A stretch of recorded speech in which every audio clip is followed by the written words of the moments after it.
สียงทั้งหลายทั้งมวลหยุดบรรเลงหยุดเปิดเนอะอาหารวันตาอิสัพพะวัตถุตานังสัพพะโตสังฆมัตตเมพันเตสาธุโอกาสากาเกสัพพัญญังเครื่องหัวตาลตังลาดาบปรองบุพานานาบัดนี้สัมมานาสัตตาตันพระโคโสภวีรบัณฑิตผู้ช่วยศาสตราจารย์ดอกเตอร์เจ้าคณะตำบลบ่อแก้วเขตสองเจ้าอารามาที่ปฏิวัติตาหัวเป็นเขาเป็นประธานพระอาจารย์เกษมติขวิโลรักษาการเจ้าอาวาสวัดกู่มอนสันกางบ่อแก้วบุญญารามเป็นเขาเป็นประธานพระอาจารย์พุทธิชัยปัญญาวัชิโลที่หัวหน้าที่พักสงฆ์ม่อนปัญญาอินสุรินทร์เจ้าฟ้าเอาเบอร์เมตตาสิทธิยอดกตัญญู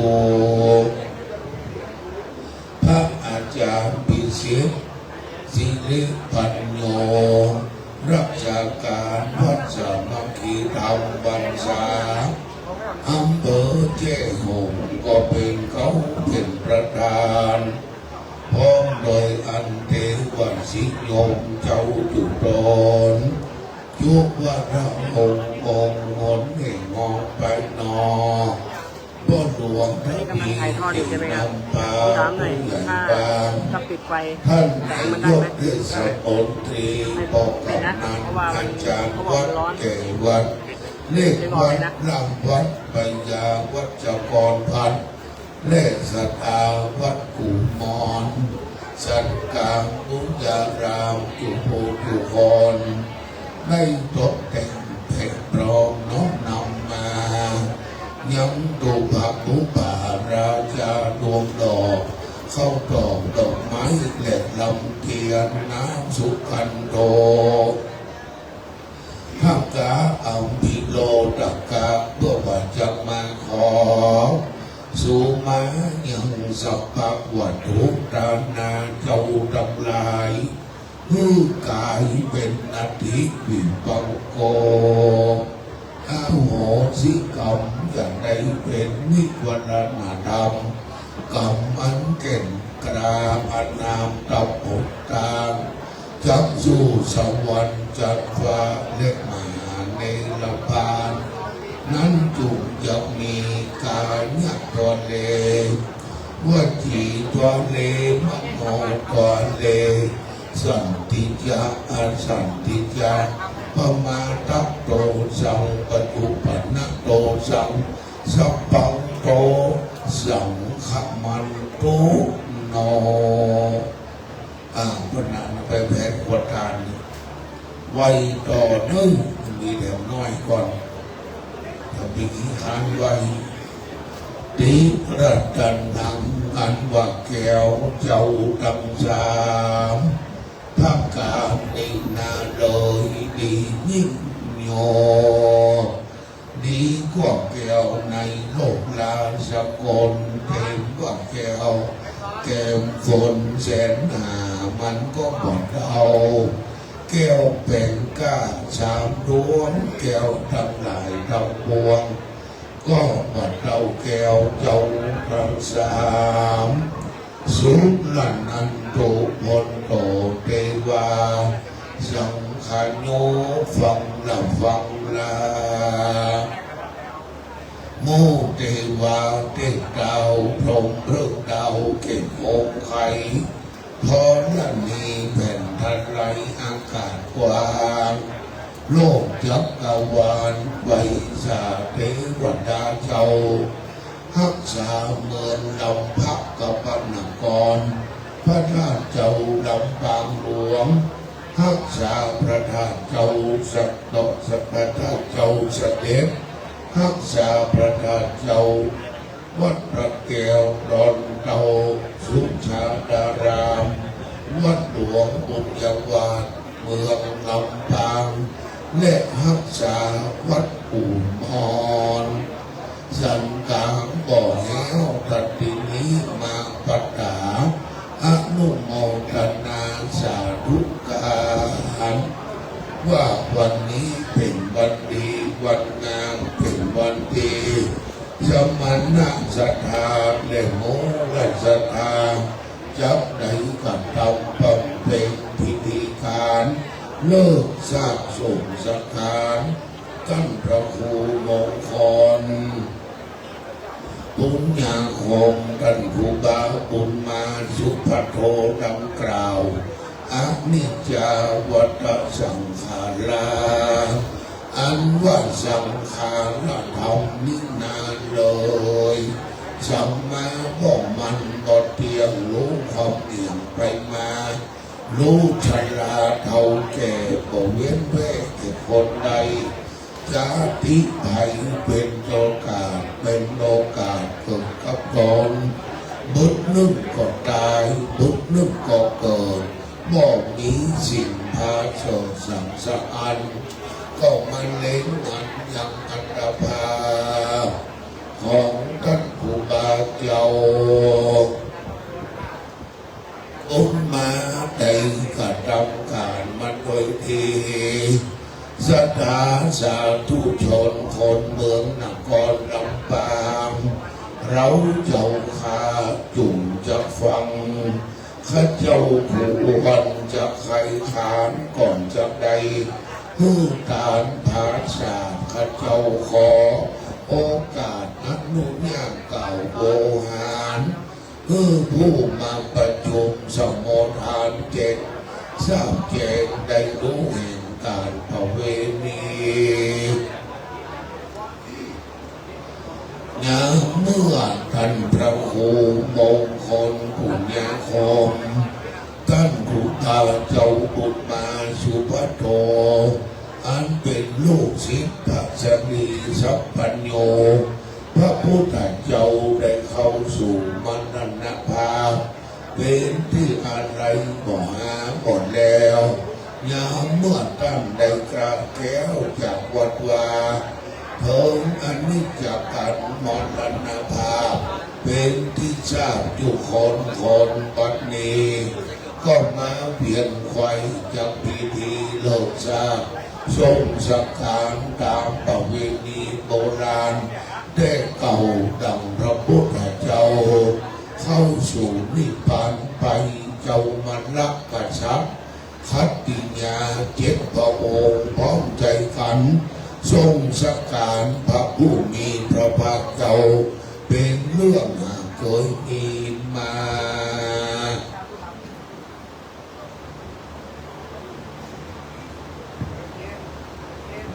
จึงได้หาสลาตั้งอำเภอเกาะคามาเชียงควายมาปรึกษาถึงน้อยเล็กใหญ่จึงกำหนดการบอกสถานในเวียงนอกเวียงผู้มีชื่อมีเสียงเข้ามารับการทำบุญรับนิมนต์หัววัดประมาณ100เก่าหัววัดมาเข้ามาหับกินหับทานและวันนั้นได้สร้างวิมานภาษาอันวิราชรุ่งเรืองไรเป็นประเวณีในล้านนาไทยประเทศ8 จังหวัดภาคเหนือจะทำเป็นพิเศษสืบกันมาปางเมืองนางพญาวิสุทธเทวี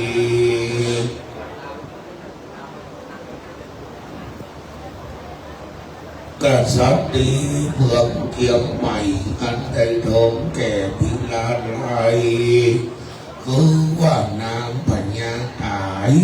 อันมีพญาแสนหลวงพญาชามล้านพญาจ่าบ้านได้พญาเล็กใจมหาเสนาบดีผู้ใหญ่มีใจฉลาดจึงเป็นพระศาสตร์ ต่างบนหลังนกหัดสดีลิงน้ำสิงคิงบอดเศร้าซึ่งแต่เขาเดิมมากันองค์พระราชา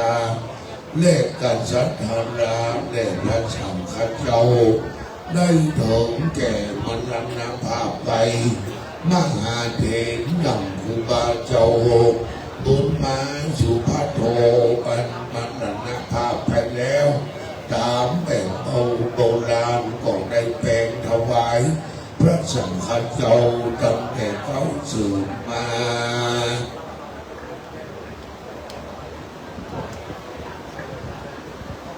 จึงได้ใส่วิมานอาภาสาจำลอง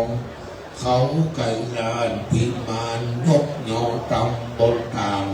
เหล่านกหัดสถีลิงตามภาวะแต่เขาแห่งการเลิกสร้างศพตุเจ้าแต่เดิมมาตามประเวณีล้านนาเหตุดังอันสถาข้าเจ้าดังหลายดึงเดือสละเขามาตกแต่งกุมคันมีเจอบอกไว้ว่าเป็นสลาทั้งอำเภอห้างชัดก็มาพบแบ่งครอบกีตาประเพณีกุ้งดีที่จอดไม่สักแฝงสอดสนสาร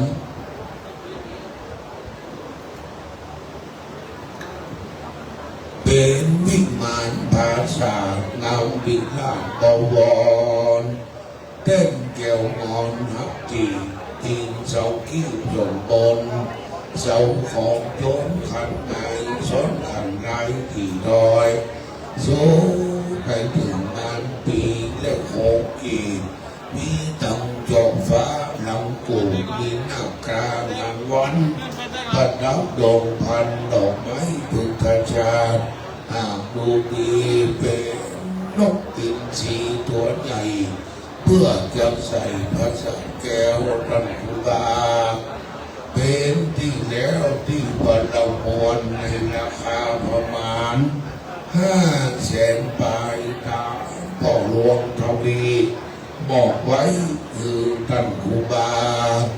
บัดนี้ก็จะได้นกเวนเกณฑ์ตามเถิงแก่พระทิทไลรัตนผ่านแพ้วพระเกี่ยวเจ้าดังสามประการมีธรรมะเมตตาอ่อยนางปฏิหารรับเอายังวัตถุไตรญาทานสังฆทานจะดูปัจจัยไตรญาทานไปรอดไปถึงแก่พิพระวิญญาณของพระเดชพระคุณหลวงปู่ท่านพระครูมงคลบุญญาคมหรือท่านครูบามอนบุญมาสุภัทโทดังกล่าวไปรอดเมื่อเจ้าเป็นดังเขานายไปรอดเมื่อเขาอายุเป็นดังพระแผ่นพาสมณะบริพารไปถึงไปเติมแก่ท่านครูบาในชั้นได้บริโภคบุญกินบุญทานคือมาปกโห่มรักษาโน้รัศธาข้าเจ้าทั้งหลายได้อยู่เย็นเป็นสุขฮิตของมือปันมาหาของมือปันใดดูตั้งกินดูตั้งไว้ดูตั้งใดเตทานบุญกินบุญทานบุญอิสระถวายไปถึงแก่พรหมราชีที่แปลงเหมือนขีลางในพรานเยาขีลางจึงได้ชื่อว่าเมืองขีลางนครพระแม่เจ้าจามเทวีประโทมมกันสตรีเมืองเหล่าปูนลำปางเจ้าอนันตยศเป็นผู้น้องของเมืองเจ้ามหาตยศเป็นผู้พี่ของเมืองเหล่าปูนตลอดมาถึงพระราชวงศ์มังรายเชียงใหม่ฮอดมาถึงพระราชวงศ์พระเจ้านานทิยากูอิสรภาพรุ่งแก่ล้านนาจนถึงปัญญาหลวงใจแก้วเธอแก่พระเจ้าตาพิลักษ์และหล่อถึงเจ้าน้องเจ้าพีฟื้นม่านนี้ จากรัฐนารวมเป็นประเทศไทยในวันนี้ดังกล่าวบุญกินบุญตามก็ขอเป็นยุกยอดรอดเติมดังที่ข้าเจ้าได้นามก็ดีนั้นจุดจะมี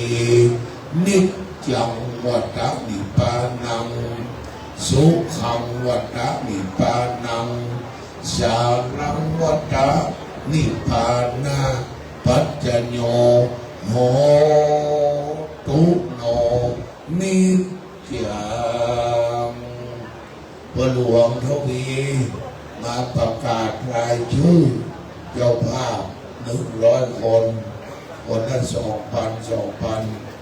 พระหลวงมาประกาศชื่อเข้าประเคนสังเกตเรียบร้อยประธานสงฆ์จะฮือปอนแล้วก็รับปอนนะครับเนอะ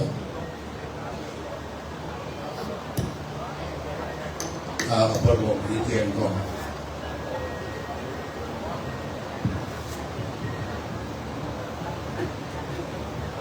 นะโมตัสสะภะคะวะโตอะระหะโตสัมมา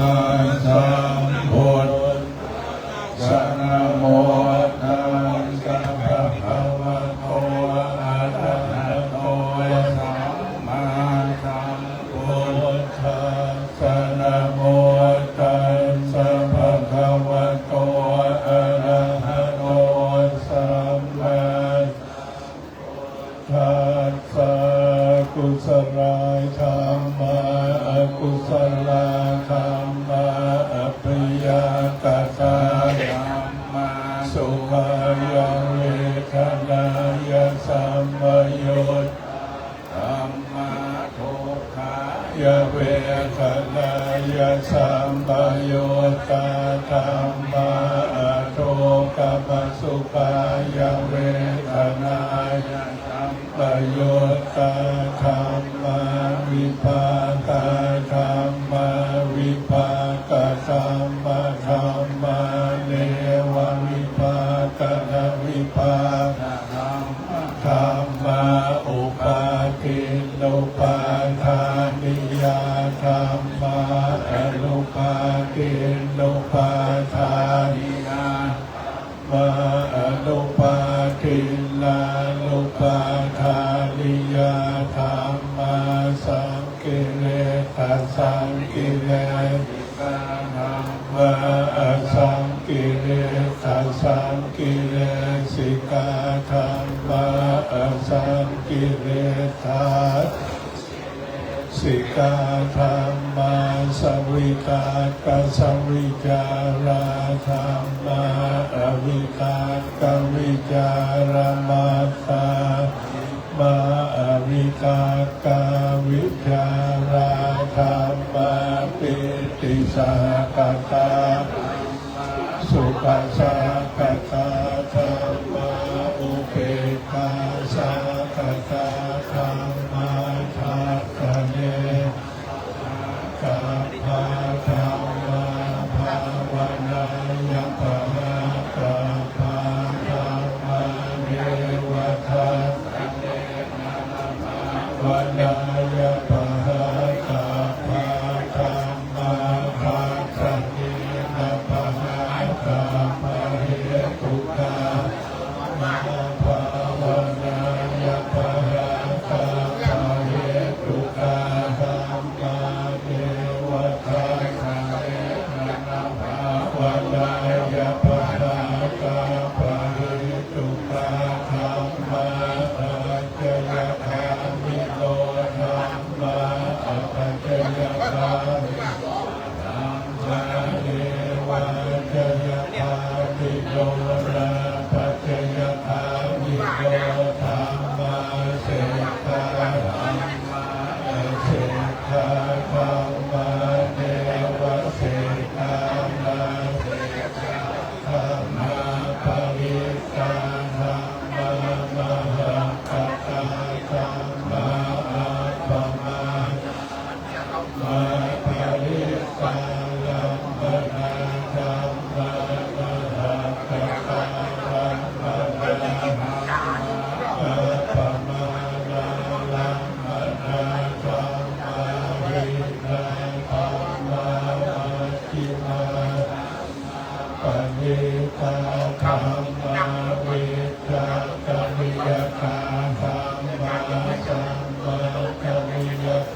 สัพปฏิฆาคัมมาอนิคัสสนาปฏิ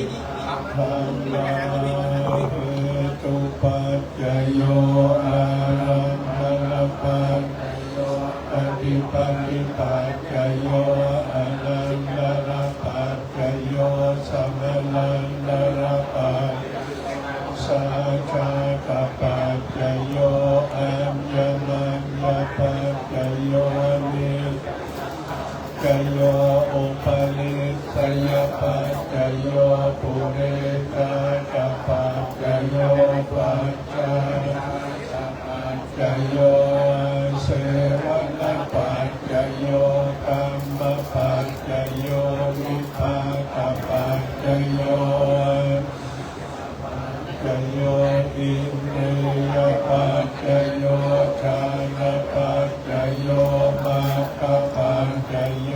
สัมปโยตปัจจโยวิปโยตปัจจโยอธิปัจจโยนาทิปัจจโยปัจจโยอวิภัคปัจจโยสาธุสา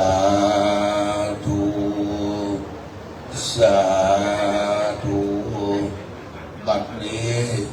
พระสงฆ์จำนวน100 รูปได้สวดมัตติกาถึงที่เรียบร้อยเชิญพ่อหลวงเท่าพีผู้ใหญ่บ้านมาประกาศรายชื่อเจ้าภาพ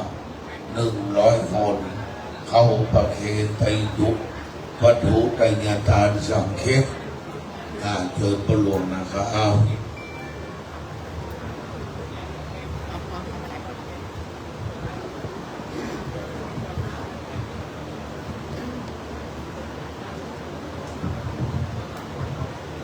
ครับก็ขอกราบสวัสดีนะครับพุทธศาสนิกชนทุกท่านศิษยานุศิษย์หลวงปู่ครูบาบุญมาสุภโภทุกท่านนะครับลำดับต่อไปก็จะเป็นการถวายปัจจัยแด่พระสงฆ์ทั้งหมด100 รูปนะครับ100 เจ้าภาพด้วยกัน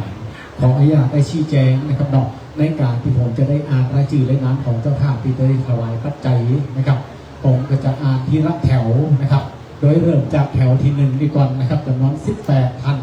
ในเมื่อผมได้อ่านรายชื่อและนามของเจ้าภาพถวายปัจจัยแล้วคือท่านนะครับได้เดินมาตั้งแต่รูปแรกนะครับตั้งแต่รูปแรกเป็นต้นไปจนถึงรูปที่18แล้วเกณฑ์ถวายพร้อมกันนะครับเกณฑ์ถวายเรียบร้อยแล้วรับไปนั่งที่เดิมนะครับเสร็จเรียบร้อยนะครับจะเป็นการเกณฑ์ถวายในแถวที่2นั่นก็คือแถวกลางนะครับเพื่อฟ้องบาวุ่นวายแถวกลางนะครับแถวกลางก็จะมีอยู่ประมาณ14 ท่านนะครับ14 ท่านด้วยกันนะครับเสร็จเรียบร้อยเกณฑ์ถวายพร้อมกันเสร็จเรียบร้อยถวายแล้วครับไปนั่งที่เดิมต่อไปก็จะเป็นชุดที่3ก่อนแถวที่3ด้านในสุด11 ท่านนะครับนะครับ11 ท่านนะครับเสร็จเรียบร้อยแล้วรับไปนั่งที่เดิมนะครับและชุดต่อไปนะครับก็เป็นฝั่งด้านซ้ายมือกับ18 ท่านด้วยกันนะครับเกณฑ์ถวายเช่นเดียวกันพร้อมกันเสร็จรับไปนั่งที่เดิมนะครับต่อไปก็จะเป็นแถวกลางด้านซ้ายมือนะครับ17 ท่านนะครับ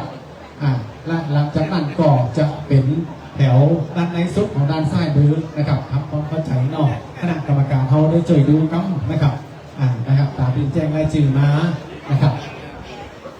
ถ้าสิ่งใดที่ขาดก็ยกของไปนะครับท่านได้คิดว่าท่านมาแล้วไม่ได้เกณฑ์ถวายนะครับสามารถเวียนมาถวายในรูปที่1ที่2ที่3ได้นะครับถ้าคิดว่าท่านยังไม่ได้เกณฑ์ถวายก็เสื่อมนะครับอันนี้เขาสามารถแก้ไขได้นะครับท่านเวียนมาเกณฑ์ถวายนะครับในเมื่อท่านนะครับตั้งเจตนาไว้แล้วได้เป็นเจ้าภาพถวายปัจจัยนะครับอันนี้ขอชี้แจงเพื่อได้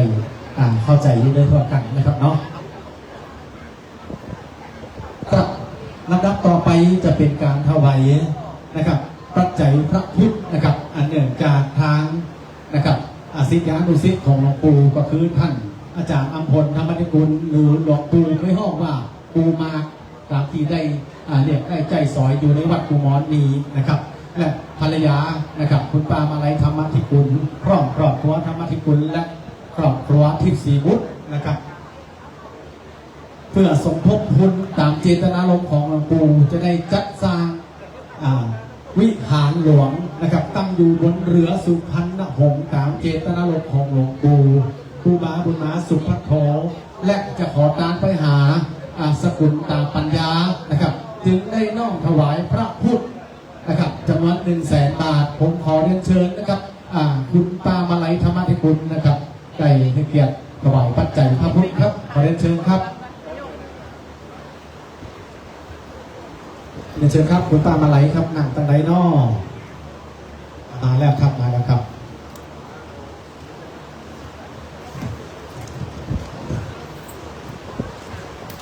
คุณป้าเชิญด้านนี้เลยครับเนาะครับคุณป้ายกพานปัจจัยนะครับไปแตะตีโต๊ะโมบูชานะครับ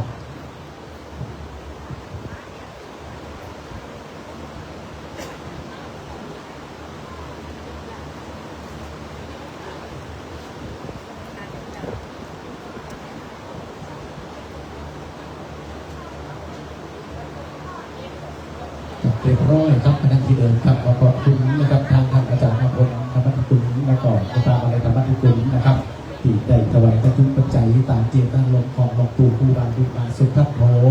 น้อมถวายพระพุทธจำนวน100,000 บาทนะครับกลับมานับต่อไปนะครับจะเป็นการถวายปัจจัยแด่พระสงฆ์นะครับแถวแรกแถวที่1นะครับจำนวน18 ท่านด้วยกันนะครับดังนี้รายชื่อดังต่อไปนี้นะครับ1เรียนเชิญคุณตาสะอาดอินตะคำ2คุณยวนคุณฉิมยางนักปู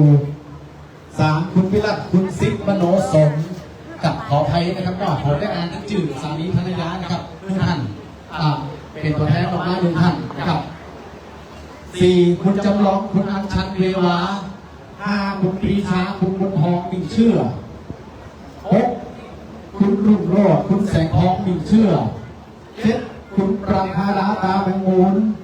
8คุณประมิตรผอทิติพรมิ่งเชื่อ9คุณทัศนีมิ่งเชื่อ10คุณย้ายสาเกสาแช11คุณปรียาคุณปราณีมักดีวัน12คุณรุ่งทิพย์เปียอุด13คุณอุทิศคุณออนนิพาสุภาคำ14คุณสวัสดิ์คุณเพ็ญอินฟู15คุณเทียมใจเชียงหอม16อาจารย์สุขีเรือนพิวัง11คุณสุภาพนามมงคล18คุณเกษมคุณเทียมใจวงฟู18 ท่านนะครับมาพร้อมแล้วนะครับน้องตกเรียงครับจะได้น้อมถวายปัจจัยแด่พระสงฆ์โดยครอบเพียงกันนะครับถ้าครบแล้วคณะกรรมการทรงสัญญาณครับนะครับน้องครับบางท่านอาจจะนั่งไกลนะครับน้องครับมันครบนะครับเนาะครับพ่อเลยนะครับพ่อไม่ได้เป็นถวายนะครับผมครับท่านใดมาจ้าก่อนพ่อตามรูปนะครับตามเก้าอี้เลยนะครับเริ่มครับครบกับเจ้าภาพบางทีแจ้งรายชื่อรายนามของประสงค์มาแล้วนะครับแต่ติดภารกิจเร่งด่วนก็สามารถมาร่วมได้นั่นในการที่ถวายเครื่องยุบปัจจัยคณะกรรมการเอากระช่วยเป็นถวายแพ้ไปก่อนนะครับครับคณะที่เดิมนะครับน้องในกี่วันถวายชุดแรกคณะกรรมการเป็นถวายแพ้ทั้งหมดเลยครับเพื่อความสะดวกและรวดเร็วนะครับบางทีบางท่านนะครับเป็นประสงค์จะทำบุญนะครับในการเป็นถวายทุกปัจจัยชุดละ2,000 บาทนะครับอันนี้ก็ติดภารกิจกันมาได้แจ้งขึ้นมาตั้งแต่นะครับเนาะถวายครบทุกรูปเลยนะครับถวายครบทุกรูปครับคณะกรรมการช่วยดูตัวเองนะครับเนาะ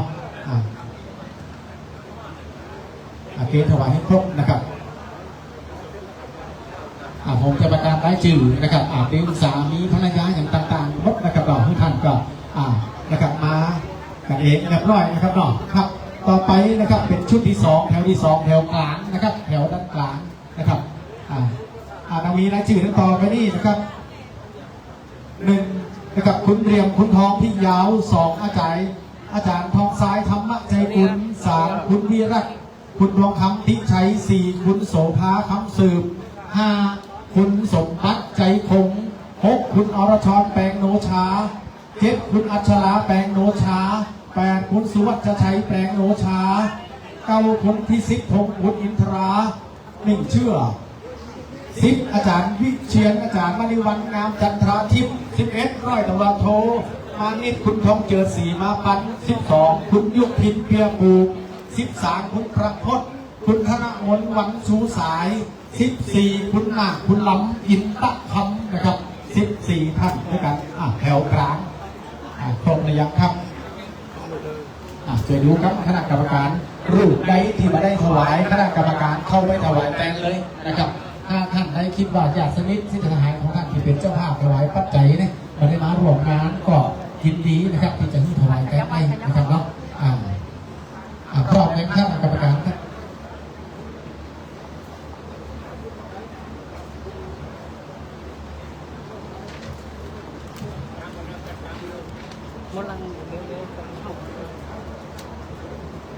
ความพร้อมของท่านเนาะรูปใดที่ยังไม่มีเจ้าภาพคณะกรรมการถวายแทนนะครับเข้าไปถวายนะครับ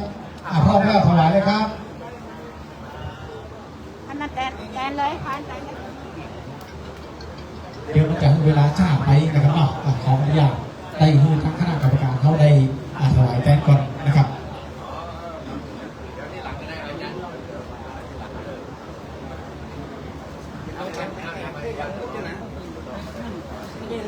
นี่ใครนะถวายแล้วนี่แหละนี่ถวายหมดนะแบบนี้มดนะครับผมเรื่องไม่ใช่นี่แถวที่3ข้างหลังเรียบร้อยนะครับเนาะ3ด้านหลังนี่ครับด้านหลังนะครับแถวในสุดนะครับแถวที่3ชุดที่3นะครับจำนวน11ท่านด้วยกันนะครับ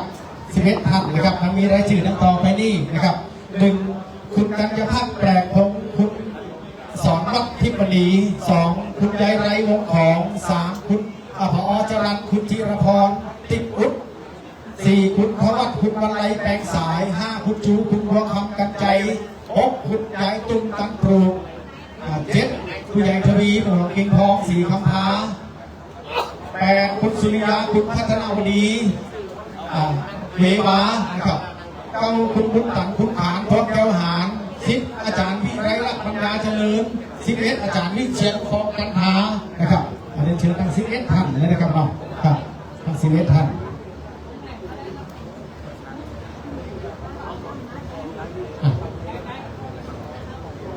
ไม่หลวงนะก็ไม่หลวงมานะ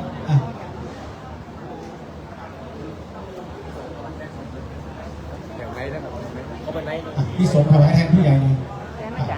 ให้ครบ11ลูกครับเข้าไปทางเก่าๆยกเข้าไปในข้างนอกถึงครบนะครับครบ11ลูกการรูปไร้ว่างครับมาคณะโยกเข้ากรรมการเขากับเข้าไปน้อมถวายได้เลยครับเรียบร้อยนะครับนอกครับแล้วต่อไปจะเป็นฝั่งด้านซ้ายมือของท่านนะครับนอกเจ้าภาพนะครับแถวหน้าสุดของฝั่งซ้ายมือนี่นะครับด้านหน้า18ท่านด้วยกันนะครับ18ท่านดังนี้รายชื่อดังต่อไปนี่นะครับ1คุณอารีคุณแอนนานะครับคุณอารีปานันตาคุณแอนนาโทลา2คุณกาณเชษเราพัฒนนนท์3คุณแม่จันทราวงชมพู4คุณบัวเขียวคำ5คุณวิเชียรคุณบุญเย็นใจละอ6ร่างตระกูลทองก่อสร้าง7อาจารย์อัมพลคุณปามาลัยธรรมธิคุณ8คุณย้ายสายสารเขื่อนแก้ว9คุณป้าอรพันธ์ศรีแสง10คุณฟ้องจันทร์ที่สีใจ11คุณเจริญชัยคุณศรีดาสายปัญญา12คุณกิษกรคุณจินตนานันตะเขือ13คุณวุฒิใจคุณลาวันใจละอ14ตลาดสดบ่อแห้วตลาดสดบ่อแห้วบ่อแห้วด้วยนะครับครับ15คุณสมบูรณ์ลักขมา16คุณสิริจัญญาปิดเชื่อนางสาวระมิงบัวพา17คุณบุญเดชคุณเสาแก้วคุณศิริลักษณ์เครือดงคำและ18ผู้ช่วยชนะชัยในรองทรงเข้มสีคำซุก18ท่านด้วยกันนะครับดูครบท่านใดปริมาขออนุญาตได้ถวายแทนครบนะครับท่านกรรมการห้องรู้ไว้หน่อยรูปใดที่จะว่างอยู่คณะกรรมการเข้าไปทำการแทนนะครับเพื่อความรวดเร็วเพราะยังมีเห็นชุดนึงก็คือชุดสังฆทานที่เป็นหมอนนี่นะครับยังมีเห็นร้อยชุดด้วยกัน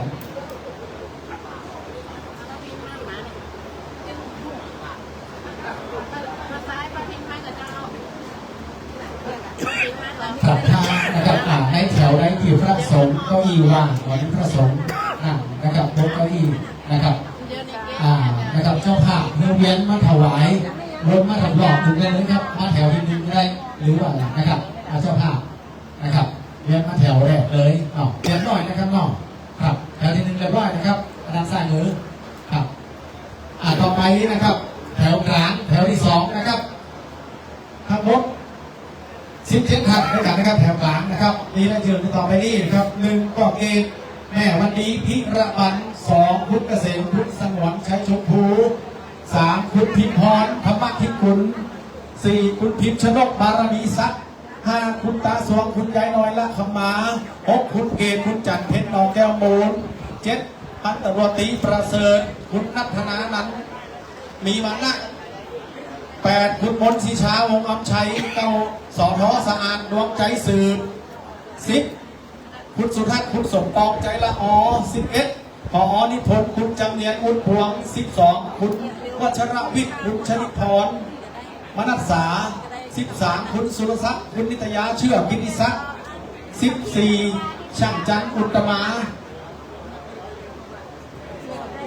ครับช่างจันทร์อุตตมานี่เป็นทั้ง5เจ้าภาพด้วยกันนะครับ5เจ้าภาพนะครับช่างจันทร์อุตตมานะครับเพราะท่านต้องถวายทั้ง5ชุดหรือว่าท่านจะถวายชุดเดียวช่างจันทร์มาก็ครับช่างจันทร์อุตตมาครับ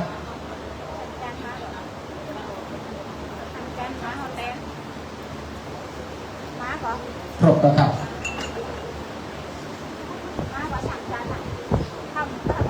อาจารย์จันมาเลยอาจารย์ขออนุญาตได้ห้องอ่านได้จืดอย่าง5ได้จืดนะครบหน่อเหลือ5ก็ครับครับ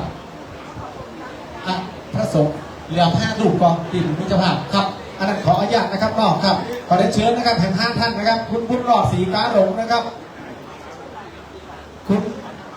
นิชดาตาดานันนะครับคุณเรียนปัญญาพี่คุณชัยกรคุณจันทิมากาโจดสอทอดารณีคุณวิเชียรลักขมาครับ5ท่านนะครับเชิญเลยครับเชิญเลยครับแห่ง5ท่านเพิ่มเติมนะครับต่อกับคุณบุญรอดศรีกาหลงนะครับคุณนิชดาตติดานันนะครับคุณเรียนปัญญาพี่คุณชัยกรคุณจันทิมากาโจดสอทอดารณีคุณวิเชียรลักขมาครับเชิญเลยครับ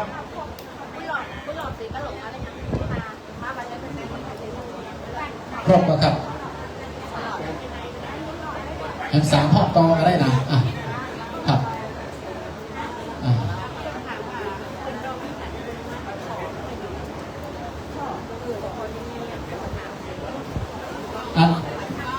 เสร็จเรียบร้อยนะครับเนาะประเคนถวายพร้อมกันเลยครับ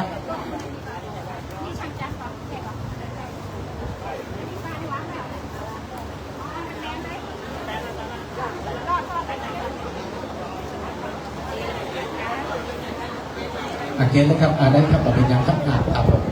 รับเรียบร้อยนะครับเนาะขออนุญาตให้แถวที่2เดินออกครับนะครับเนาะครับเป็นจำนวนนักแต่จำนวนอาจจะมีการพลิกผ่านกันเป็นธรรมดานะครับ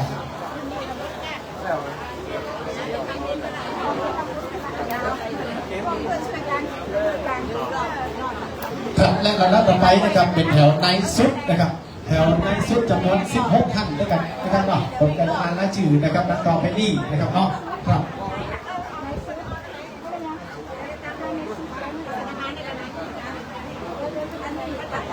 ถ้าสมมติว่าเจ้าภาพท่านใดนะครับไปถวายที่จุดตรงที่พระสงฆ์วันนี้นะครับท่านมานอกถวายลงแถวแรกเลยนะครับนอกครับนะครับแถวที่3ท่านนี้รายชื่อต่อไปนี่นะครับครับเป็นพระใบดีกาวสันวรยาโนเจ้าอาวาสวัดตนตอง2คณะผู้บริหารและครูโรงเรียนวิสิตวิทยาวัดนางแหล30โรงเรียนวิทยาวิทยาลัยรุ่น2508 4ผอ.วิโรจน์อริยเครือ5พระประสิทธิ์จะยุทธสาโร6คุณอภิชาคุณอุไรทำใจคุณ7พันตำรวจเอกณัฐพงศ์ศรีคำสุข8ผอ.พิสิทธิ์ศรีแสง9ผอ.สุรพลคุณละเอียดวงชัย10คุณสว่างคุณอรนุชใจวังของ11สจพงษ์นภาถนอมใจ 12คุณยศกรศรีสุทธิสัมพันธ์13คุณประกิตคุณมนทการอินพรหม14อาจารย์สุทธิมันพิยะโกศลรองผู้อำนวยการสำนักศิลปวัฒนธรรมมหาวิทยาลัยราชภัฏลำปางและต่อไปคุณชัดพงศ์คุณจารุณีพุทธวงศ์สุดท้ายนะครับและคุณสุลาไลชมพูพินนะครับเชิญนะครับอันนี้คงร้อยท่านนะครับเอาครับท่านใดนะครับเชิญนะครับผมคุณชัดพงศ์นะครับคุณสุลาไลมายังครับเชิญครับพวกต่อและจื่อท่านใดนะครับที่เป็นเจ้าภาพถวายท่านใดขาดต้นมะพร้าวนะครับถ้าคิดว่าท่านใดแบบนี้และจื่อนี่เป็นข้อพิพาทของผมนะครับอาจจะอ่านเลยอ่านข้ามไปท่านใดแบบนี้และจื่อครับเรียนเชิญนะครับเรียนถวาย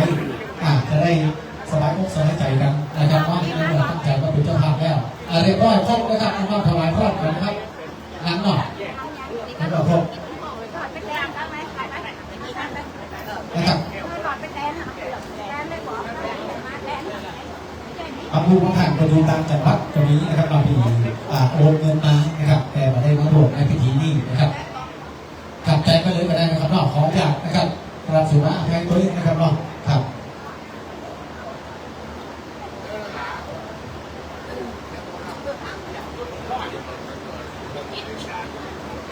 ครับสำหรับแขกผู้เกียรตินะครับนอกที่ได้นะครับเรื่องของผู้ข้อได้แต่งชุดสีกากีมาร่วมงานกากีเพื่อจะได้อัญเชิญพระไตรประธานของสมเด็จนะครับพระอายุวงศาคณาญาณนะครับสมเด็จสกลสังฆมหาปรินายกนั่นนะครับเชิญตามการไหนนะครับเรียบร้อยนะครับครับต่อไปจะเป็นการถวายเรื่องพระธรรมนั่นก็เป็นหมอนนะครับเช่นเดียวกันนะครับเช่นเดียวกันเจ้าภาพทั้งหมด100 ท่านด้วยกันนะครับอันนี้ผมจะเล่นละเพราะบอกคุณแนวละนะครับผมจะเล่นนะครับเรียบร้อยแล้วนะครับต่อไปรูปด้านแถว1รูปแรกที่18นะครับต่อไปเป็นการถวายนะครับสังฆทานนะครับมีรายชื่อนักกรองไม่นี่นะครับ1คุณประดิษฐ์พอทิติพรมิ่งเชื่อ2คุณอรชรแปลงโนชา3คุณสุทัศน์คุณพัฒนาดีวงของ4คุณ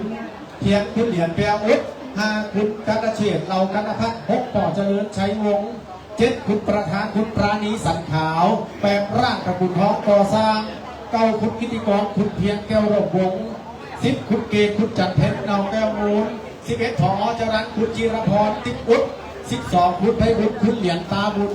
13คุณวัชรวิทย์คุณชนิพรมนัสสา14คุณประภาดาตาเมืองมูล15คุณทัศนีหนึ่งเชื่อ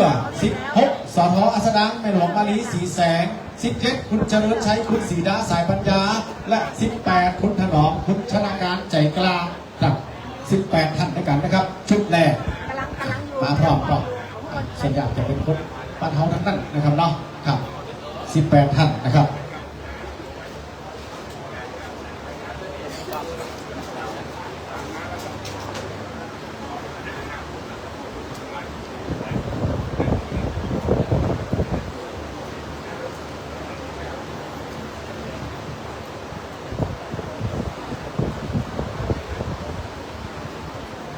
พร้อมเรียบร้อยนะครับครับ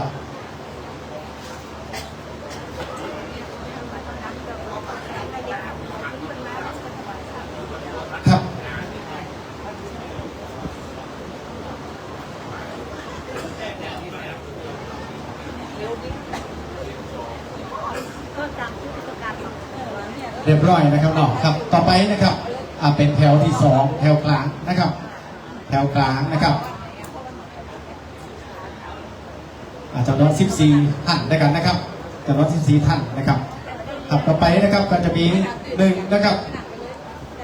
คุณอารีปานันตาคุณแอนนาโทลา2คุณพบศักดิ์สุขำ3คุณสิริจันยาเชื่อปิงและนางสาวระมิงบัวพา4คุณบุญเรศคุณเสาแก้วคุณศิริลักษณ์เครือดวงคำ5คุณนักเรศคุณเจนจิลาสิทธินนท์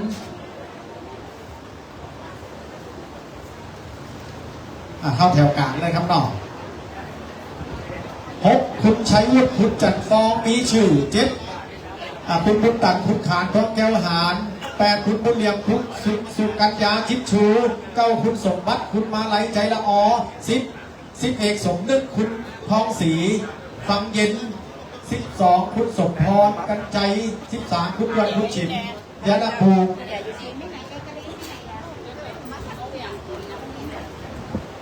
ครบครับครบผมครับถ้าบอกครบผมจะได้อ่านรายชื่อต่อไปเลยนะครับเนาะครับจะให้ครบเนาะนะครับอยู่ด้านท้ายสุดเนาะเอาให้ครบก่อนถ้าบอกทางที่ท่านครับผมจะได้อ่านต่อรายชื่อดูครับนะครับเลย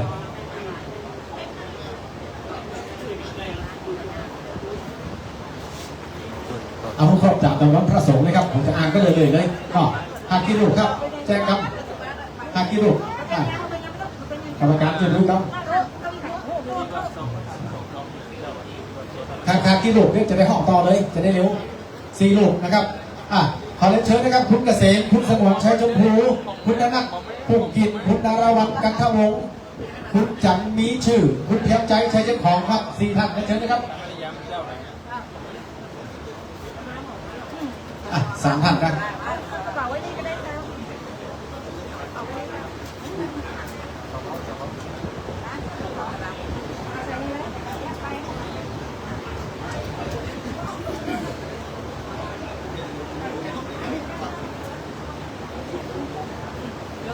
ครับเข้าไปในคำนอก3 รูปได้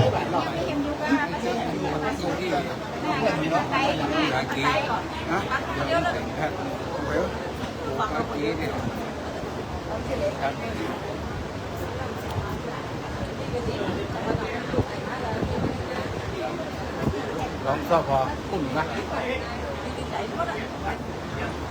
ครับต่อไปแถวในสุดนะครับขอเรียนเชิญเจ้าภาพมีรายชื่อต่อไปนี่นะครับครับ1อาจารย์สุขีเรือนพิงวัง2พันตำรวจตรีประเสริฐคุณนัทนานันดีมานะ3พระครูโสพลวีระบัณฑิตนะครับ10 รูปด้วยกันเนาะอันนี้ท่านพระอาจารย์พระครูโสพลวีระบัณฑิตถวาย10 รูปเลยครับเป็น10 เจ้าภาพ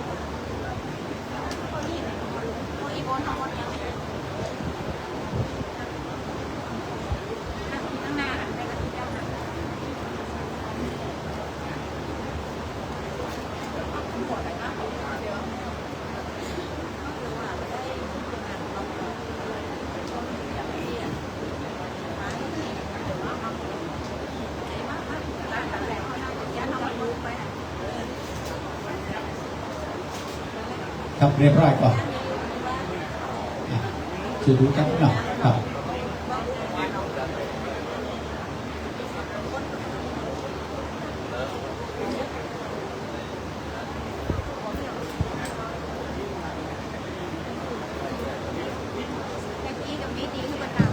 เรียบร้อยนะครับน้องครับแถวที่3นะครับต่อไปเป็นด้านซ้ายมือของแขกผู้เกียรตินะครับก็ครับแถวแรก18 ท่านนะครับแถวแรก18 ท่านนะครับมีรายชื่อต่อไปนี่นะครับ1คุณรักเทียนคุณจันเสพรอบขวา2คุณอภิชาคุณอุไรวันธรรมะใจคุณนะครับ4คุณมนต์ศรีชาวงศ์อำชัย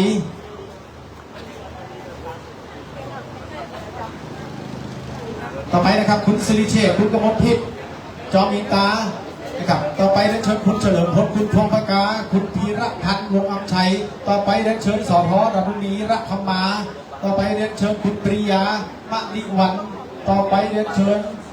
คุณหมอพรคุณยายเสมือนณลำปางต่อไปขอเรียนเชิญคุณอารีละธรรมะใจกุลต่อไปขอเรียนเชิญคุณชวลินปัญญาต่อไปขอเรียนเชิญคุณวัชริภาสธรรมะใจกุลต่อไปขอเรียนเชิญคุณสุภกรคุณพ พระกพรหนสมสุขต่อไปขอเรียนเชิญคุณสารวุฒิคุณนพวรรณมาฟูต่อไปเรียนเชิญคุณสุทัศน์คุณสมปองใจละอต่อไปขอเรียนเชิญอาจารย์ณรงค์คุณเสมือนตาแมงมูลต่อไปขอเรียนเชิญคุณบุญศรีคุณจีราพรโยธาคุณปราณีอมรปิยะคิดนะครับต่อไปขอเรียนเชิญคุณเป็นจวันปัญโยพร้อมครอบครัวคุณกนกวันธรรมธิกุลพร้อมครอบครัวต่อไปขอเรียนเชิญคุณสมเกียรติคุณมาลีศรีใสแสงนะครับใสแสงต่อไปนะครับและคุณสุนทรคุณเสกจันทร์ผู้สุวรรณต่อไปขอเรียนเชิญนะครับคุณถวันทิรัตน์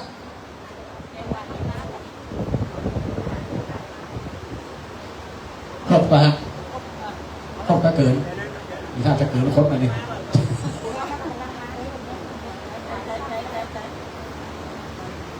ครบนะครับครบ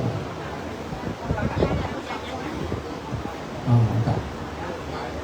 ถ้าครบจะส่งสัญญาณนะครับให้ครับให้เปิดรอบถวายเลยต้องรอบครับผมนะจัดถวายนะบอกครบนะครับโอเคถวายห้องกันเลยครับเมื่อกี้ผมได้อ่านทางขบัตรนะ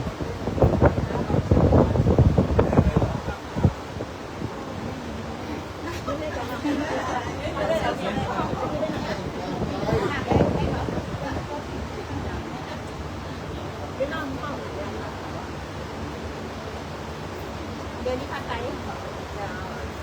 ธนาคารเลยนะธนาคารใช้หมดเลยใช้หมดใช้ผ้าใช้หมดไปครับต่อไปแถวที่2แถวกลางด้านซ้ายมือนะครับนะครับก็มีรายชื่อดังต่อไปนี้นะครับ1นะครับคุณสุรศักดิ์คุณนิตยาเชื่อกิติศักดิ์2คุณจงยกคุณพิกุลปัญญาพี3คุณย้ายสาเกสาแช4คณะผู้บริหารโรงเรียนพิสิทธิวิทยาวัดนางแหล่5 10เก่าโรงเรียนพุทธวาสวิทยาลัยรุ่น 2508 6ผอ.วิโรจน์อริยเครือครอบครัว7ผู้ใหญ่ศรีวันผู้ใหญ่กูลคุณธนเดชเมืองมูลคุณวรัญญาปัญญา8คุณสมนึกยกตมะ9คุณการชนะพัชจาภาวงธนมูลนิธิ10คุณชิงชัยคุณบุญเจียมรุจนพันธ์แถว2เลย11คุณแสงเดือนทิศยาว12คุณวิรัตคุณดวงคำติชัย13ผอ.นิพนธ์คุณจำเนียนอุดพวง14คุณสุวิตราเมฆประคำ15พันตำรวจโทวีรพงศ์คุณธัญรัตน์ภาสุภาและ16นะครับคุณคณะรัตน์มงคลธนพัฒน์นะครับและ17นะครับคุณสมเพชรชิมปรี17ท่านนะครับจะดูครับต่อครับถ้าขาดก็ผมจะได้อ่านจื่อและจื่อต่อไปเลยที่มันครบนะครับเนาะที่มันครบนะครับถ้าขาดคน2คนก็บอกผมครับจะได้อ่านต่อนะครับเพื่อจดครบ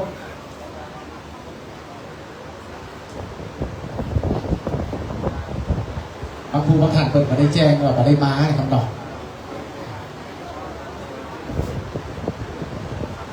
ครบนะครับยังขาดที่รุ่มเนาะขาดเยอะก่อน5กับ5ท่านต่อไปนี้นะครับนอนเชิญนะครับ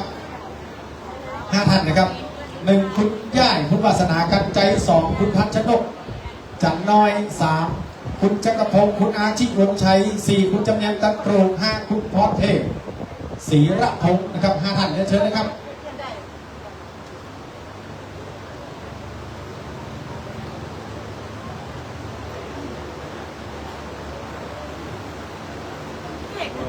ไม่ได้มากันหนักนะครับเลยตั้งมือ5เขาบอกว่า5เอาไปวัดได้5ท่านอยู่นะครับผมอ่านต่อไปแล้วนะครับต่อไปนะครับเรียนเชิญนะครับอาจารย์มงคลจองวิญญา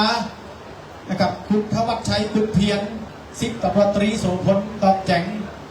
นะครับต่อไปขอเรียนเชิญคุณเฉลียวอาจารย์ชีวันสังฆวรานนท์ต่อไปขอเรียนเชิญคุณสมบูรณ์มาน้อยทวีศัพท์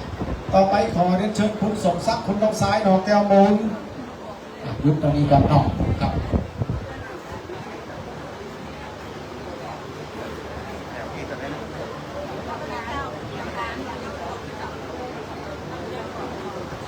แถวกลางแถวกลางเนาะครับดูครับเนาะดูทางไหนกันนะครับเนาะ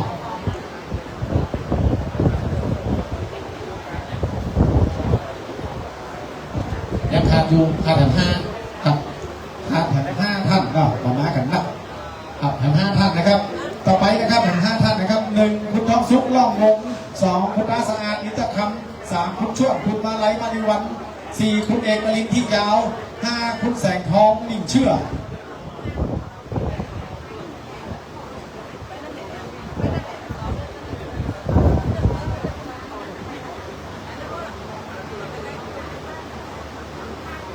ครับขาดนักชุมนี้เนาะครับ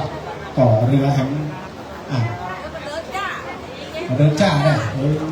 เป็นยูไก่เนาะใส่เย็นๆหน่อยมั้งเนาะเรือแห่งนี้แห่ง3,000เอาถวายงบไม่บอกครับเพราะว่าอะไรจึงครบร้อยแล้วเขาจะได้ถวายพร้อมกันแน่นอนตอนนี้รายชื่อเรือแห่ง3,000นะครับ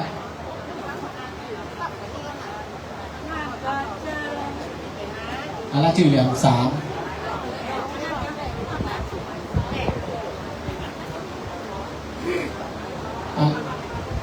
ครบเนาะครับ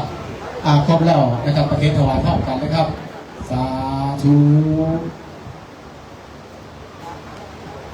ต่อไปเดือนแห่ง3 ท่านนะครับเนาะเดือน3 ท่านเนื่องจากทาง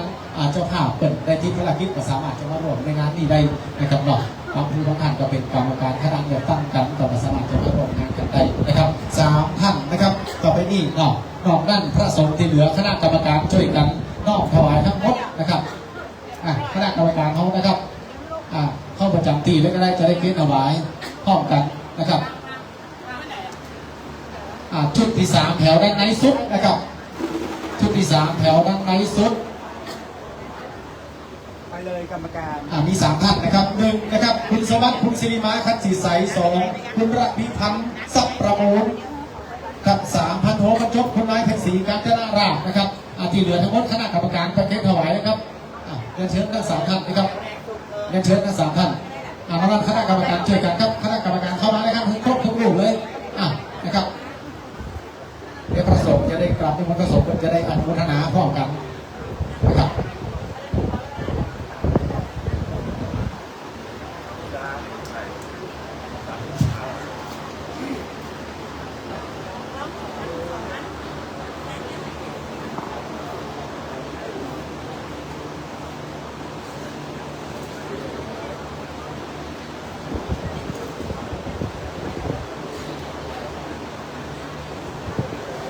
ก็เป็นยังคณะกรรมการนะครับประเคนถวายเลยครับผมอาจจะได้เรียบร้อยครับน้องครับ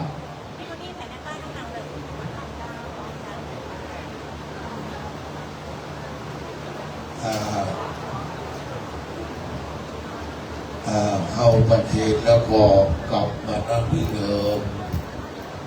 ประหลวงทวีผู้ใหญ่บ้านเราได้ประกาศเจ้าภาพเจ้าสถานช่วงนี้ก็มีท่านนายกเทศมนตรีตำบลบ่อแย้วท่านผู้กำกับท่านผู้บริการบ้องกำนันผู้ใหญ่บ้านพอเลี้ยงไม่เลี้ยงชาวห้วยเสียดีที่เขาเป็นเจ้าภาพ109 ชุดเป็นที่เรียบร้อยศรัทธาสาธุชนสาธุเร็วเข้าหลวงพ่อจะเอ่ยพรนึกสาธุสาธุสา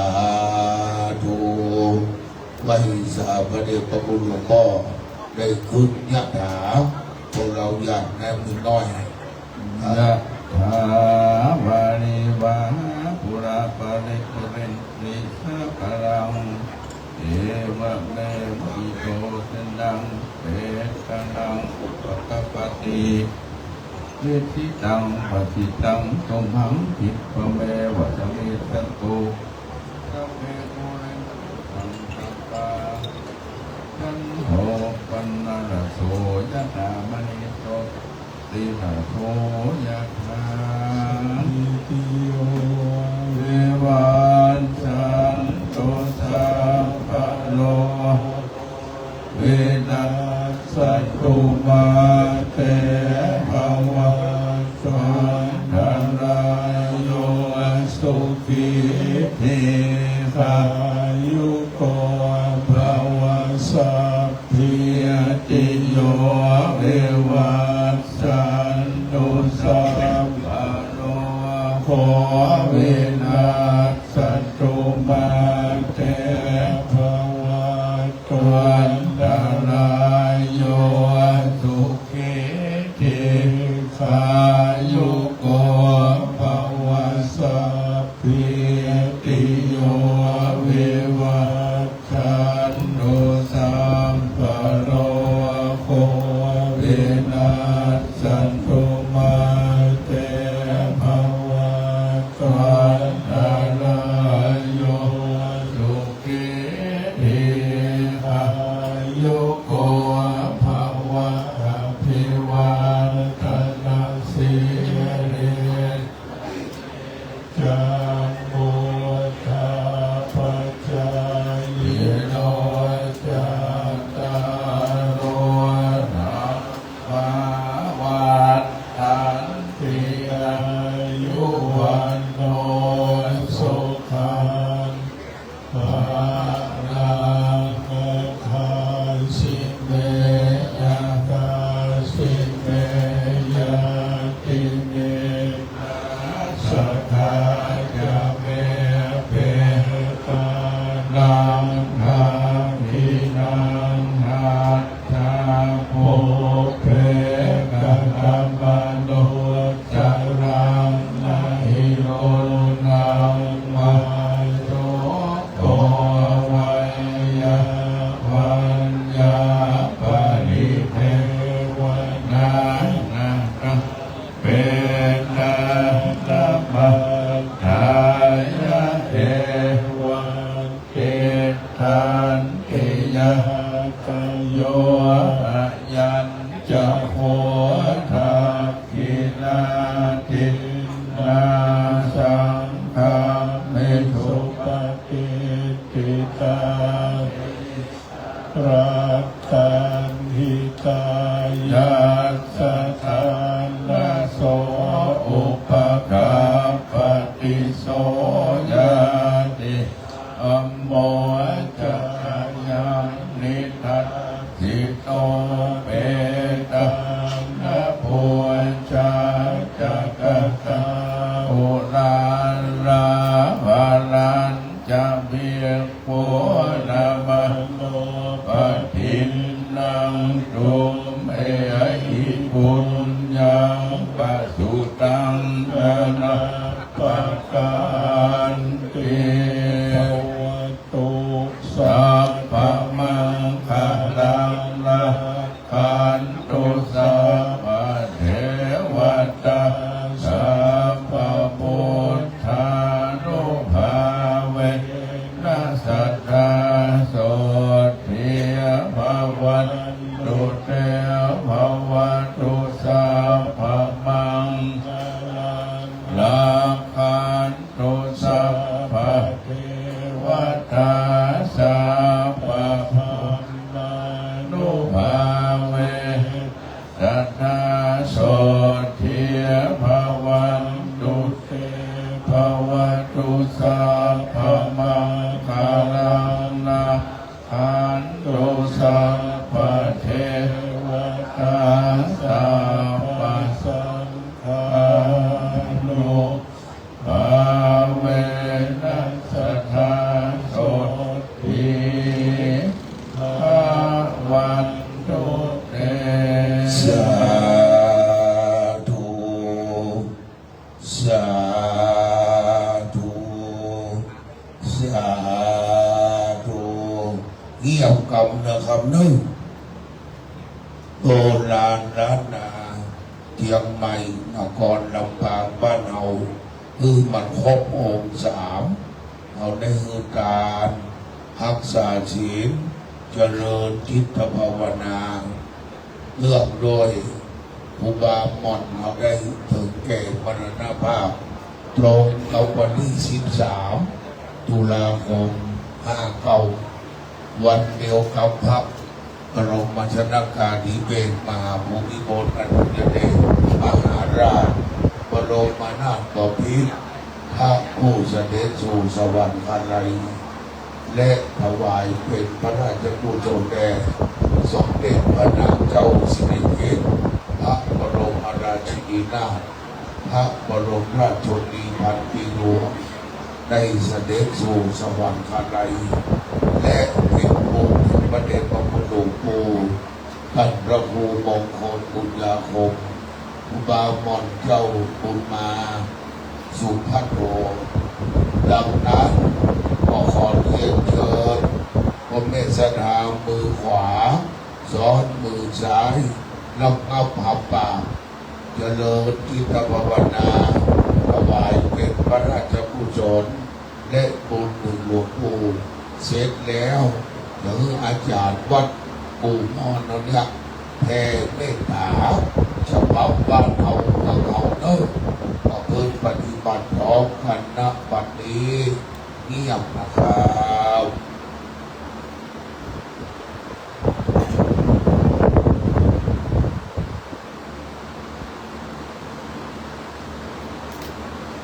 พอควรแก่เวลาประนมมือขึ้นครูบาอาจารย์บอกว่าภาวนาน้อยนิดหอกไก่คงกินน้ำช้างกระดิกหูโป่งแลบลิ้นก็ถึงหลวงปู่แล้วเชิญพระอาจารย์บนนานบ้านเราได้แผ่ตามที่บ้านเราอีกนิดนึงเลยบอกว่าผู้พ่อกันนึกเชิญนะครับ อิมินาปุญญาตังเมนาโดยเตจาภาลาโภนันทุกาได้เฮตักไปในวันนี้ขอเฮไปตั้งโจโนโมที่วันลาไปสีพิตามันบาลูกเต้าเอ็นระยะที่ตาคูปัญชายาอาจารย์และพระมหากาสาและนิติพักเพื่อนสหายสักหน่อยใหญ่พระคุณเจ้าคุณพระศรีอานพระพอละดีและการพระคุณอาและพระญาโยมมาราในวิญญาณานตั้งเก้าจาตุโลกาบาลสีเลหุราตั้งจาตุมามาราชิกาเบื้องบนจนถึงที่สุดลงมาเบื้องต่ำตั้งแต่อาเวงี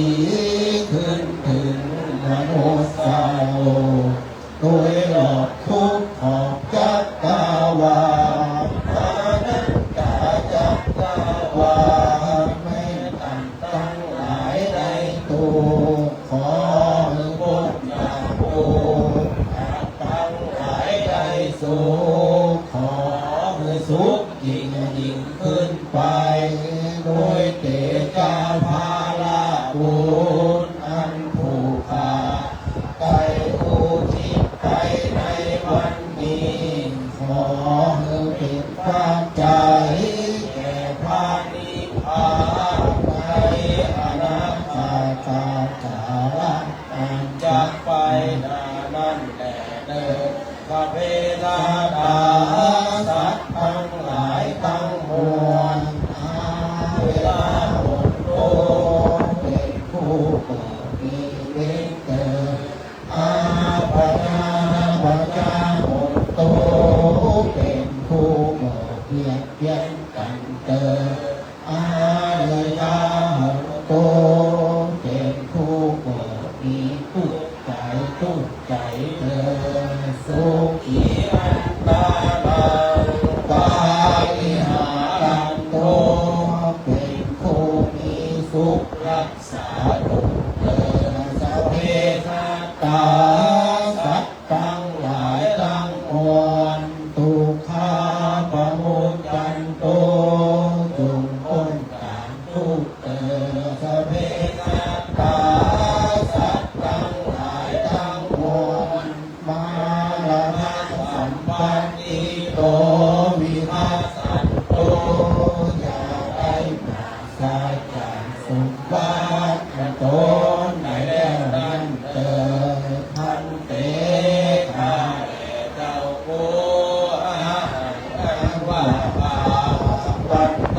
มิขอไว้พระเทระเถรังสองตุมอาตังเจ้าภูตุมเหว่าเจ้าภูข้ามาตุโนสัพพะอาภานังข้าสัพพะโลกังโมเมข้าบุญยังอันว่าบุญสามินาเจ้าภูอาโมโมติตาบังเพิ่งจุดจึงดินนี้ถึงบุญอันนี้บุญยังอันว่าบุญสามินาเจ้าภูข้าไปกาทำแล้วพระ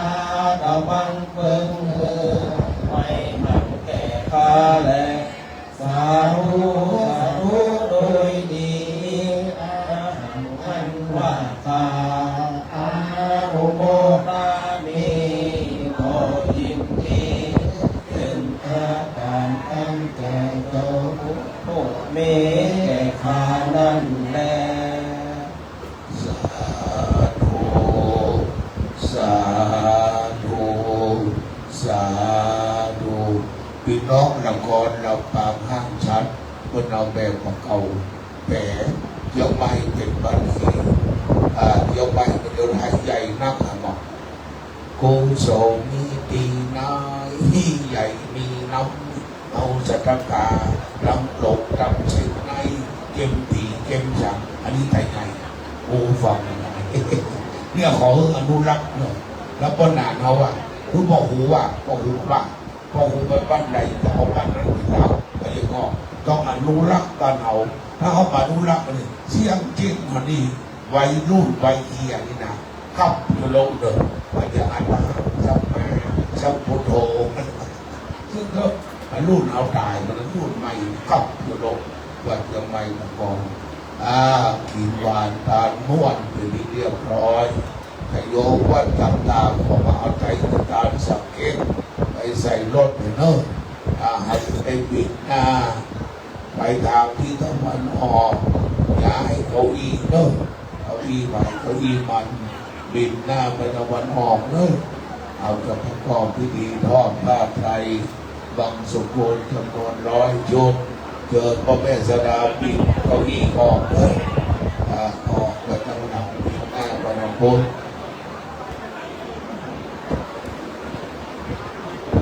กราบเรียนทุกท่านนะครับกรุณาบินหน้าไปตะวันออกไว้เก้าอี้ออกไปไว้สาอาจารย์รุธิชัยท้ามนำของกอง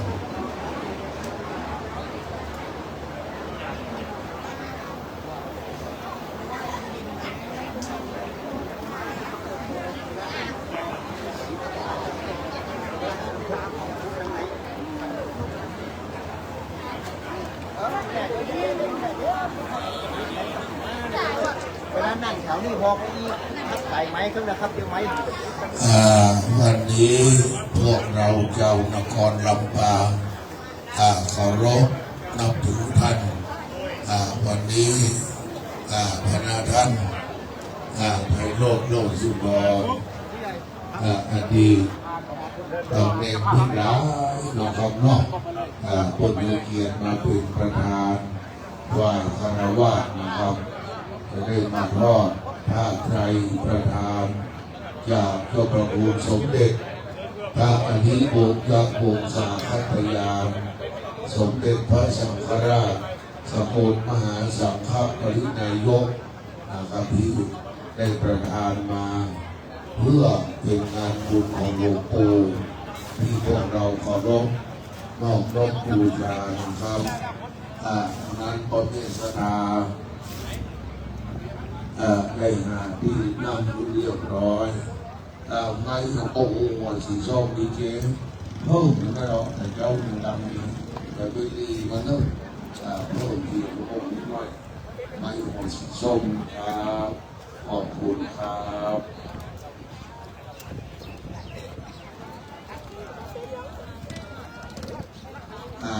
ประเพณี ษาดูจนภาษาแก้วเรียวดูทรงจตุรงค์มุขพิมานภาษาทรงเมืองนครลำปางเพราะพระแม่เจ้าจามเทวีประโถมมักกษัตริย์เมืองลำพูนเปิดมือพระฤาษีพรหมฤาษีมาถามท้าวเทนามบอกขึ้นเมืองลูกครับเอาเจ้ามารจะยศอยู่ลำพูนเจ้าอนันตยศอยู่ลำพางศิลปะลำพูนลำพางอยู่เพื่อพันเพราะพระแม่เจ้าเป็นไทยเองหรือไทยมอญนางบ้านเราดีคนเองคนมอญนักมอญลำปางนี่เป็นคนไทย อยู่ด้านบนมาได้ไหม ก็มีน้ำหา เขามานั่นนี่ ต่อมาพระเจ้าอาวิระฝืนเมืองนครลำปางเขาได้พระมารามออกไปจวนเอาไปน้องเจ้าเทียนแสนมาเนี่ยพวก ผมเจ้าต้องนี่มาอย่างที่ผมไม่ยอมมาเจ้าใส่แน่ครับ ที่เจ้าพ่อร้อยพ่อพันทอง มัน จับ มี ตั ตัว ว เมืองเอง ผมเอามา2 ตัวครับตีต้นไฟเดี๋ยวเอามา2 ตัว และ นี้ พี่น้องโงสนุกเมืองเทียนแสนมาอยู่ที่บนเมือง เตียวมาต้องอยู่ข้างบนเตียวมา เอาไปไว้บนหน้าเมื เดี๋ อ ยว ง ลงมาก็ได้ เอาไปไว้เสียงให้สระบุรีเกิน ถ้าเจ้าลาข้ามปีมันลงไปก็ได้ ราชบุรี นี่ เกิน ก็ได้ เป็นพี่น้องเทียนแส เอา น กับ มา ข้าวงาม ทางนั้นบ้านเมืองปลอดภัยไปตรงนั้น ไว้ดังงานงามกว่าว่าจิตใจวะ ก็อยู่กันประเทศไทยเป็นผู้เป็นเรื่องเอาวางข้าไปใหญ่หมดเลยได้นะเดี๋ยวคนที่คนเลือกไปเลือกมันขึ้น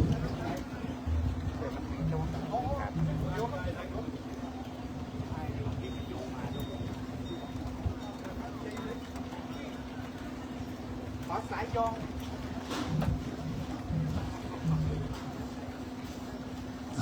เขาจะเผาจริงๆนะครับเขาจะประกอบพิธีทอดผ้าไตรให้เรียบร้อยวางดอกไม้จันทร์ให้เรียบร้อย แต่ยังไม่เผาเวลาประมาณ1:19 นาฬิกา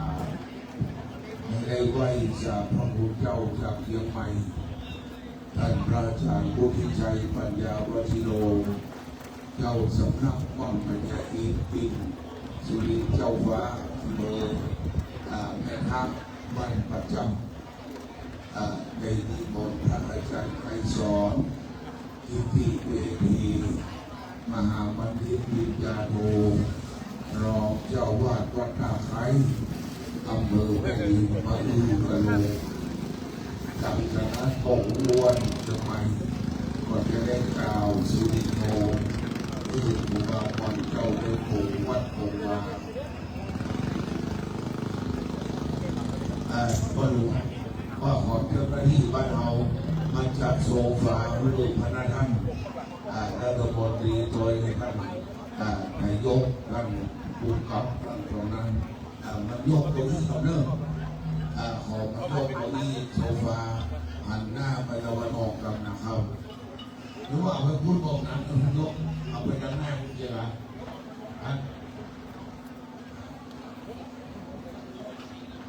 ขอเห็นรอดอลูกหลานรอดอกับผู้เสือมายกโซฟาไปสักแ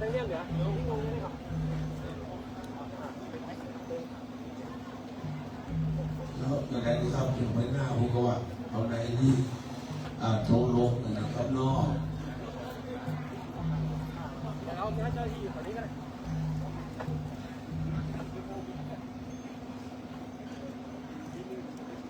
ขอแห้งรอดอลูกเสือเนตรนาลีจากวัดนางแลอำเภอห้างชันที่มาช่วยงานท่านอาจารย์เกษตรประมาณ20 คนมาช่วยขยับโซฟาเพื่อแก่ท่านประธานท่านผู้ทรงเกียรติท่านผู้มีเกียรติด้วยนะครับ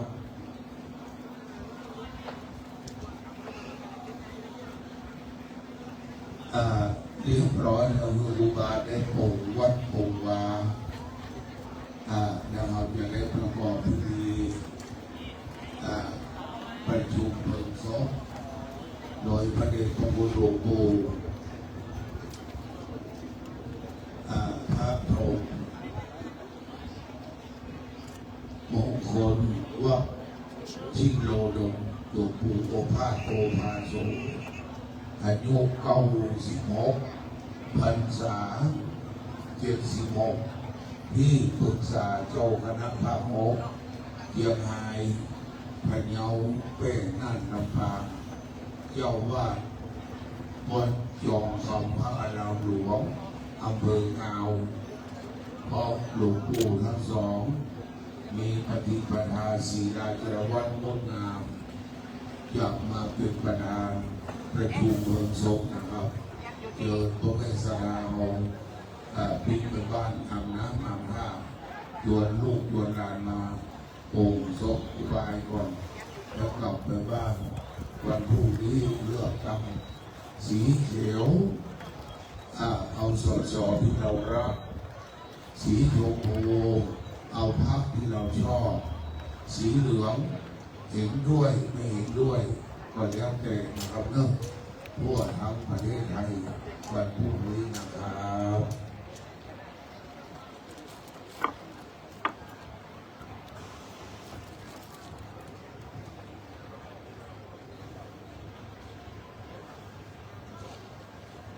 ขอให้ลูกหลานลูกเสือชั้นม .4 ม .5 ม .6 ซึ่งมีพละกำลังเข้มแข็งนะครับได้เดินทางมานะครับดังนั้นท่านอาจารย์ผู้ที่ชัยมานิกรรมนะครับ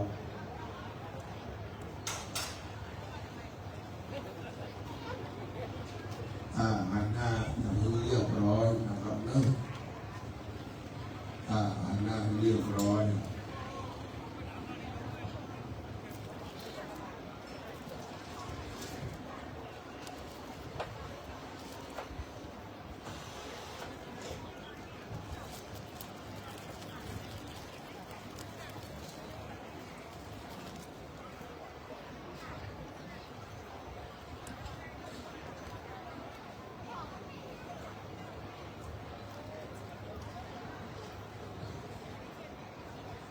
ผู้หลวงมาที่โบสถ์บริกรรม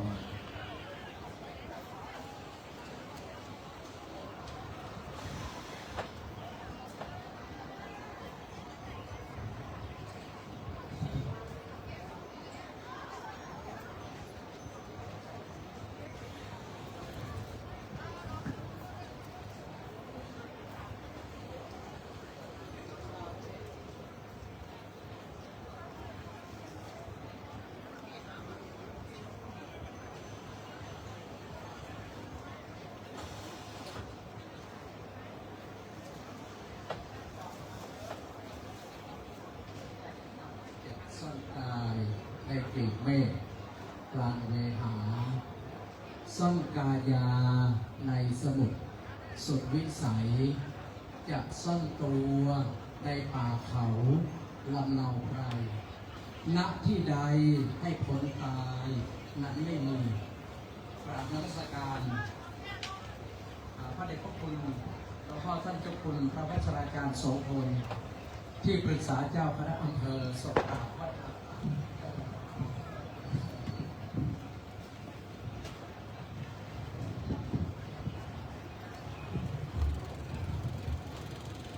ประธานสงฆ์ที่เคารพอย่างสูง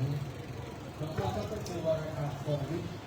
รองเจ้าคณะจังหวัดลำปางวัดบางกอกเหนือหลวงพ่อท่านเจ้าคุณพระสาวรธรรมเจ้าคณะอำเภอเมืองลำปางเจ้าคณะพระบุญวาวิหารพระพลังหลวงหลวงพ่อท่านพระมหาอินทร์จันทร์ผู้ในสุโขรองเจ้าคณะอำเภอเมืองลำปางเจ้าคณะพระสังฆาธิการพระเถรานุเถระทุกรูปที่เคารพกราบเรียนท่านอุบาสกท่านอุบาสิกาสาธุชนผู้มีใจบุญทั้งหลายที่เคารพทุกท่านประเด็นในวันนี้ก็ขอต้อนรับท่านนายกเทศมนตรีของตำบลบ่อแห้วคือท่านนายกสมพรรักเทและขอต้อนรับท่านผู้กำกับการสถานีตำรวจภูธรเมืองลำปางนะครับท่าน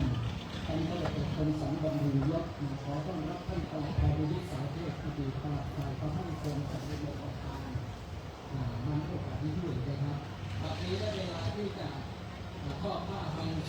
ซึ่งเป็นผ้าไตรทั้งสิ้นจำนวน100 ไตร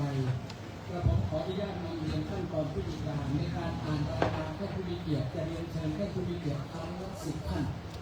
เมื่อได้อ่านรายนามเรียบร้อยขอความกรุณาเข้าไปลุกจากที่เลยนะครับซึ่งทางเจ้าหน้าที่ทางน้องๆลูกเสือแบบบริการในการอัญเชิญผ้าไตรไปเคียงข้างกับท่านผู้มีเกียรติเดินตรงไปที่หน้าเดิมนะครับหน้านกหัสดีและหลังจากนั้นประธานหลังจากนั้นท่านผู้มีเกียรติก็ยกผ้าไตรบางสุกุลวางทับบนภูษาหลวงที่บนโต๊ะซึ่งมีท่านผู้ในการสุเมธบางข้อออมผู้ในการกลุ่มส่งเสริมศาสนาสำนักงานพระพุทธศาสนาจังหวัดลำปางพร้อมด้วยเจ้าหน้าที่ของสำนักงานพระพุทธศาสนาจังหวัดลำปางและการจัดดูแลครับตอนนี้พร้อมแล้วขออนุญาตอ่านรายงานท่านผู้มีเกียรติ10 ท่านมีรายงานต่อไปนี้เรียนเชิญลำดับตอนหลังนะครับขออนุญาตนำเรียนว่าเราพลาดอะไรเราไม่ได้เรียนอาวุโสท่านผู้มีเกียรติในตามที่คณะกรรมการได้เขียนรายชื่อขึ้นรายชื่อรับที่เรียบร้อยก็จะขออนุญาตอ่านไปตามนี้นะครับ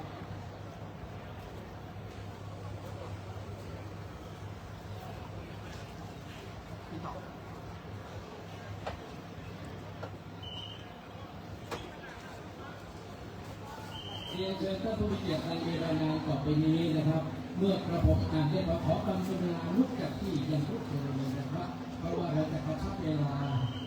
อีกอย่างผ้าไตรในจำนวนมากและระยะห่างจากที่เราเชิญผ้าไตรไปยังเมืองของศพของหลวงพ่อของพระครูบาไตรพอสมควรเรียนเชิญคุณยายสาเกสาแชเรียนเชิญคุณปรียามริวันเรียนเชิญคุณยุพินเปี้ยปลูกป้าป่าเหลียงเรียนเชิญคุณนวลปัญญาพี่เรียนเชิญพันเอกนิคมคุณศรีบุตรอินทราวุฒิเรียนเชิญท่านผู้อำนวยการจรัญคุณจิราพรติ๊กอุดเรียนเชิญคุณสุทัศน์วงของเรียนเชิญคุณการเชษเหล่าพัทรนนท์เรียนเชิญคุณแสงอ่อนน้อยปลูกและท่านที่10เรียนเชิญคุณสวัสดิ์อินฟูครับ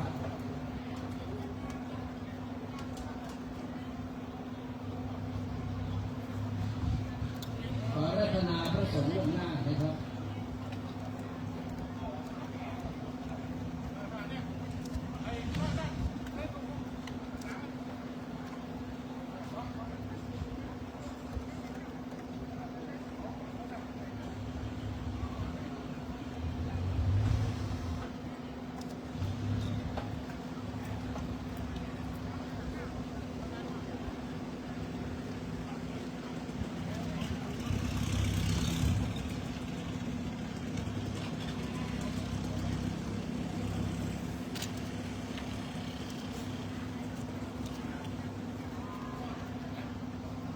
พระสงฆ์10 รูปในมีรายงานต่อไปนี้การพัฒนาหลวงพ่อท่านพระครูวรการโกวิทรองเจ้าคณะจังหวัดลำปางเจ้าอาวาสวัดนางกงเหนือท่านหลวงพ่อท่านเป็นพระสาวรธรรมเจ้าอำเภอลำปางพระครูสุราชวิหารพระพลังหลวงหลวงพ่อท่านพระครูปริยัติสุนทรเจ้าคณะอำเภอแก่ทัพท่านพระครูวินิจวรการเจ้าคณะอำเภอแจ้ห่มและผมนั่งตรีชัยท่านพระครูวิสารธรรมคุณรองเจ้าคณะอำเภอวัดบงเย็นแจ้ห่มนะครับท่านพระครูโสพลพัทรวิกรมรองเจ้าคณะอำเภอเมืองอ่างพระคำพูด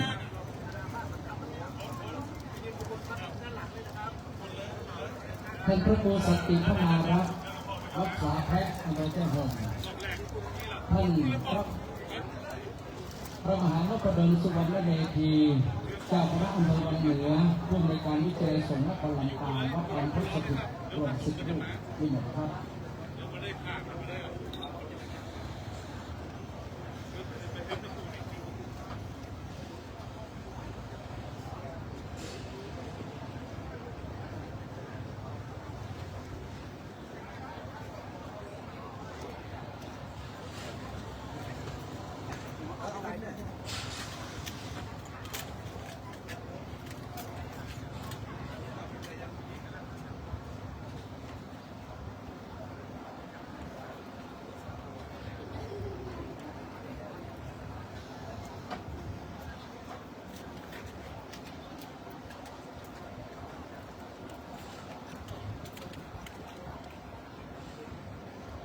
ขอต้อนรับ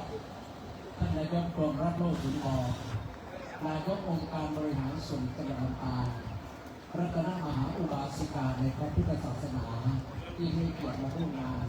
ในการประชุมเป็นศพของท่านบาในวันนี้มาขับยืดครับ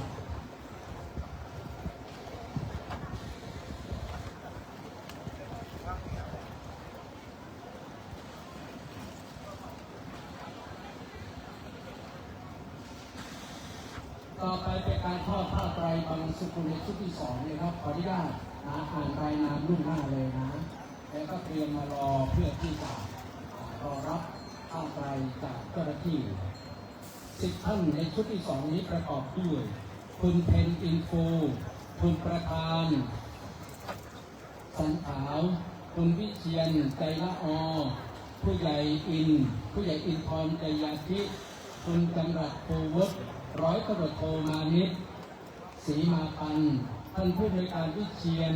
งามจันทราทิพย์คุณมาลีชัยจุนภูและก็เจ้าของร้านตระกูลทองวัสดุก่อสร้างและคุณแสงทองยิ่งชี้นะครับเรียนเชิญในช่วงนี้เลยครับเรียนรอครับ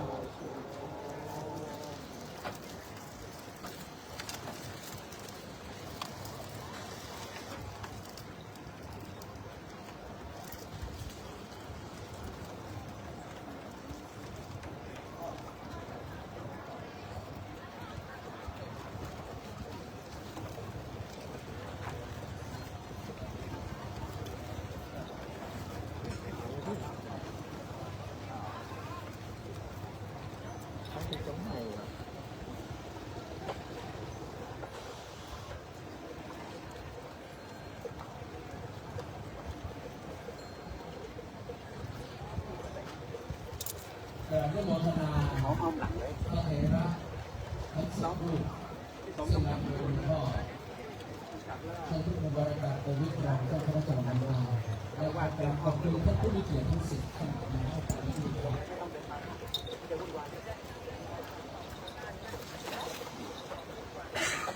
รายงานข้อมูลเรื่องสักครู่นะครับที่เราได้อ่านรายงานเรียบร้อย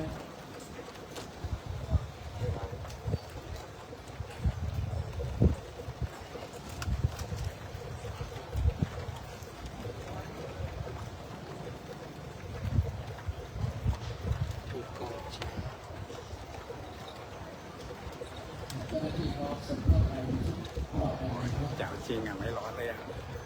ของผมนี่เตือนร้อนนี่เปลี่ยนไปแล้วนะเมื่อกี้จนไม่ร้อน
แล้วก็เดินรอนั่งก่อนรอพิจารณาไป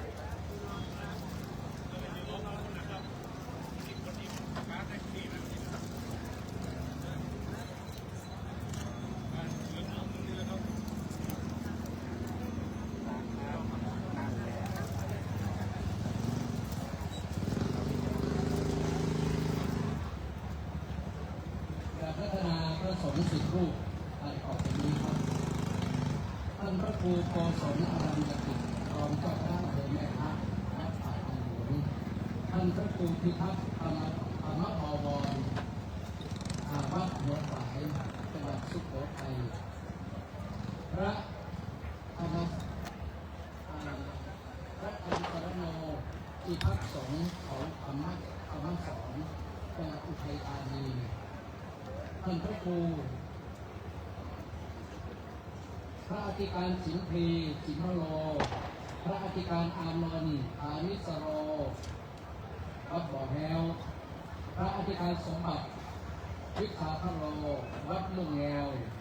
ท่านพระครูโสพลวีระบัณฑิตผู้ช่วยศาสตราจารย์ดร.เจ้าคณะตำบลบ่อแห้วเขตสองจังหวัดพระพักตร์ท่านพระอธิการเอกชัยอาภปัญโยวัดป่ายะพระทิวากรจิตตวิริโยวัดป่าเหลียงและอีกรูปหนึ่งท่านพระครูตามปิยวันโนวัดพุ่งโพ10 รูปพระองค์พิจารณาผ้าไตรบางสุขุมวิทครับ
ท่านผู้มีเกียรติครับขณะนี้อยู่ในช่วงของการทอดผ้าไตรเป็นสุขุมนะครับจำนวน100 ใบ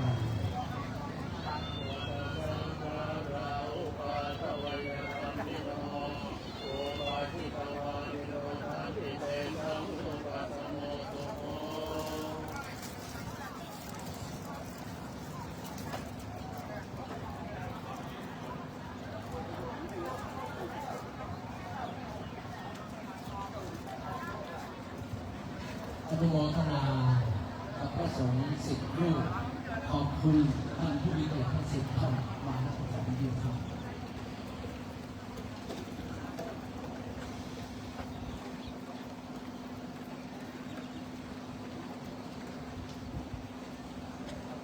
เจ้าหน้าที่เตรียมผ้าไตรเป็นชุดต่อไปเลยนะครับ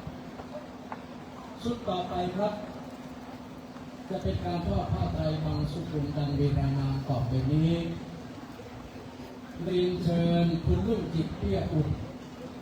คุณปวีพรมิ่งเชื้อคุณกิติกรแก้วร่วมวงคุณณัฐพงษ์ทิพย์ศรีบุตรคุณฉินยานักลู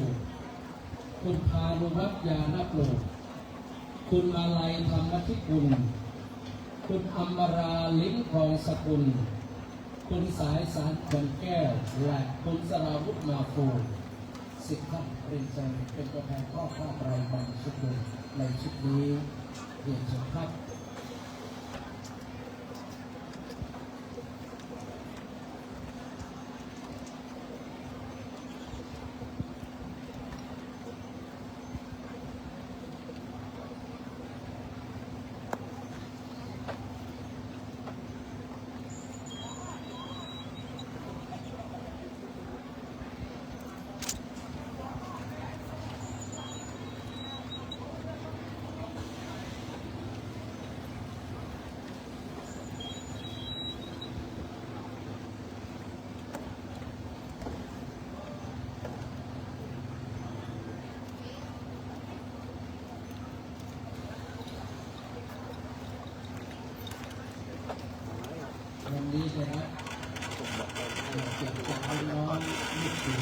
ภัยลูก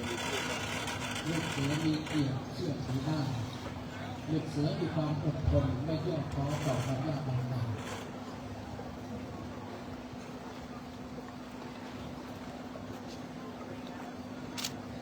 และขอกราบพระนาพระสงฆ์จำนวน10 รูปเป็นองค์พิจารณาเฉพาะในส่วนของพระเลขาหรือเจ้าพระพุทธเจ้าที่จัดด้วยนะครับ10 รูปรูปหนึ่งครับ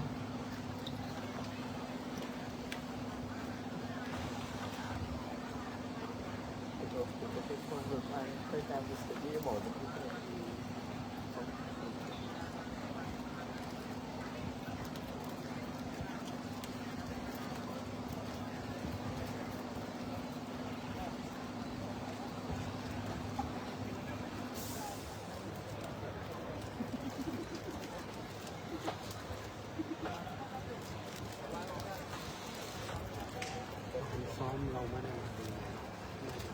พร้อมกันวางใครมาถึงก่อนก็ลอง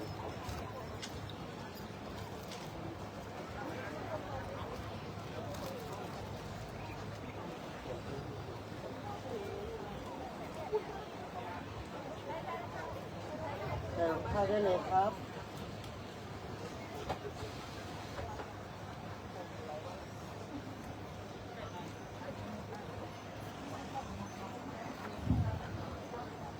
ครับในนามคณะกรรมการจัดงานประชุมเพลิงศพของท่านครูบาขอต้อนรับท่านไพโรจน์ โลสุนทรอดีตรัฐมนตรีว่าการอดีตรัฐมนตรีช่วยว่าการกระทรวงมหาดไทยอดีตรัฐมนตรีช่วยว่าการกระทรวงศึกษาธิการอดีตสมาชิกสภาผู้แทนราษฎรจังหวัดลำปางหลายสมัยอดีตนายกสมาคมกีฬาจังหวัดลำปางได้ให้เกียรติเดินทางมาถึงในฐานะที่คณะกรรมการได้กราบเรียนเชิญท่านเป็นประธานในพิธีฝ่ายคารวะในวันนี้มาด้วยความเคารพ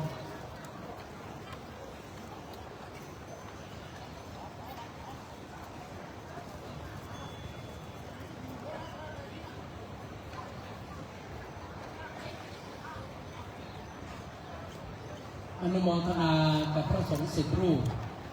ขอบคุณท่านผู้มีเกียรติทั้ง10 ท่านที่เป็นตัวแทนทอดผ้าไตรมาได้โอกาสดีครับระดับต่อไปจะเป็นการทอดผ้าไตรบังสุกุลในชุดต่อไปอีก10 ท่านขออนุญาตอ่านรายนามดังต่อไปนี้เรียนเชิญคุณประภาดาตาเมืองมูลท่านสภ.อัสดางศรีแสงคุณป้าอรพันธ์ศรีแสงคุณวาสนาใจเตจักคุณสมยงฟั่นปันวงอาจารย์อมราธรรมพิคุณคุณเตือนใจกุลวงศ์คุณสุภาพันธ์แก้วหน้าคุณจินตนานันทเทืองและคุณมาลีติศรีบุตรสิทธิ์ปริศน์ครับ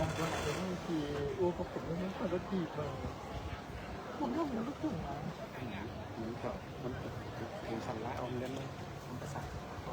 แต่ไม่ต้องรู้ไอ้บ้าจะบ้าตายไม่ผมบอกว่าคือได้ไอ้เจ้าและกราบรัตนาพระสงฆ์10 รูปใจเย็นช่วยในฐานที่ตัดเตรียมขณะเดินหน้าไว้ได้เลยครับมันแบบหัวมันแบบไปได้ตั้งแต่ย้อมหัวผมไม่ไปผมพอที่ตึงหน่อยแล้วว่าโอ้เนื้อตัวโอ้นะมืดแล้วยังไม่เห็นเลยอ๋อไอ้นั่นมันเป็นมีปวดเรื่องนี้แค่ว่ามันเป็นจุดแสงครับ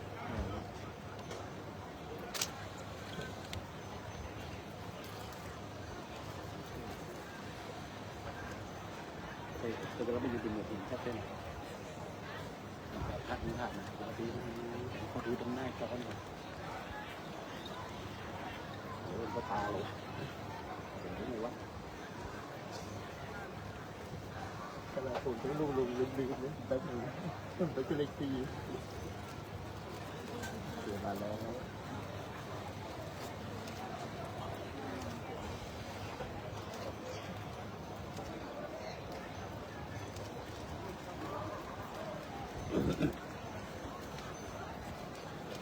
ดูย้ายนะขึ้นแล้วค่อยๆขึ้นต้องมีคนยืนนั่นคนหนึ่ง แก่ แ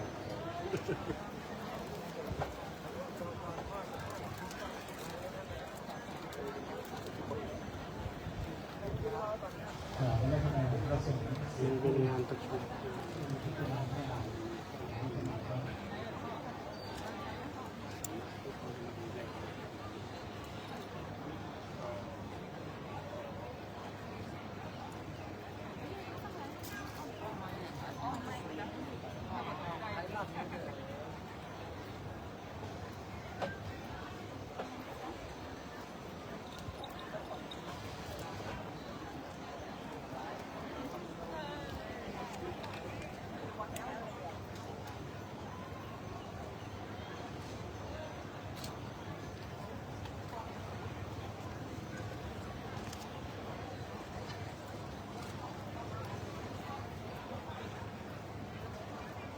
ขณะที่พระสงฆ์10 รูปให้มีเมตตาในการพิจารณาข้าพเจ้า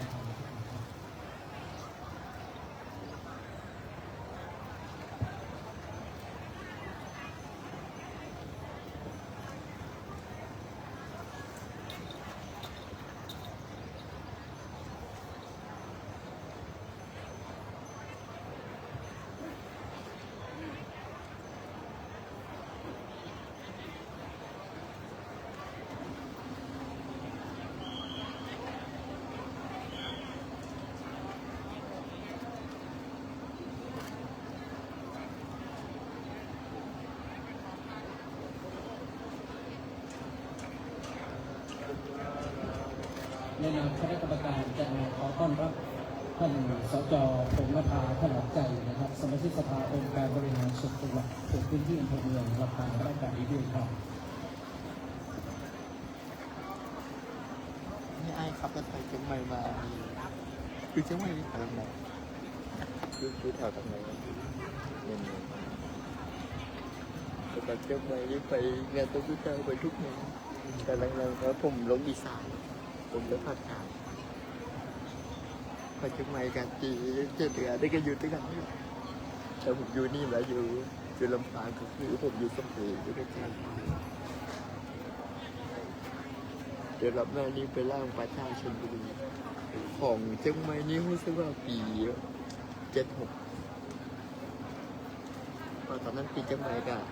กับล่างไว้ปี66หน่อยแล้วก็ลำปาง67 8 ริ้ว 68แล้วก็3,800นาทีนะเดือนหน้านี่ก็ชลบุรี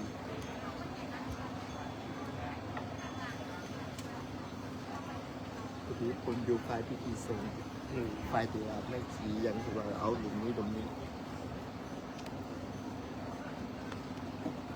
ที่ต้องเผาเลยนะดูจนถึงเผา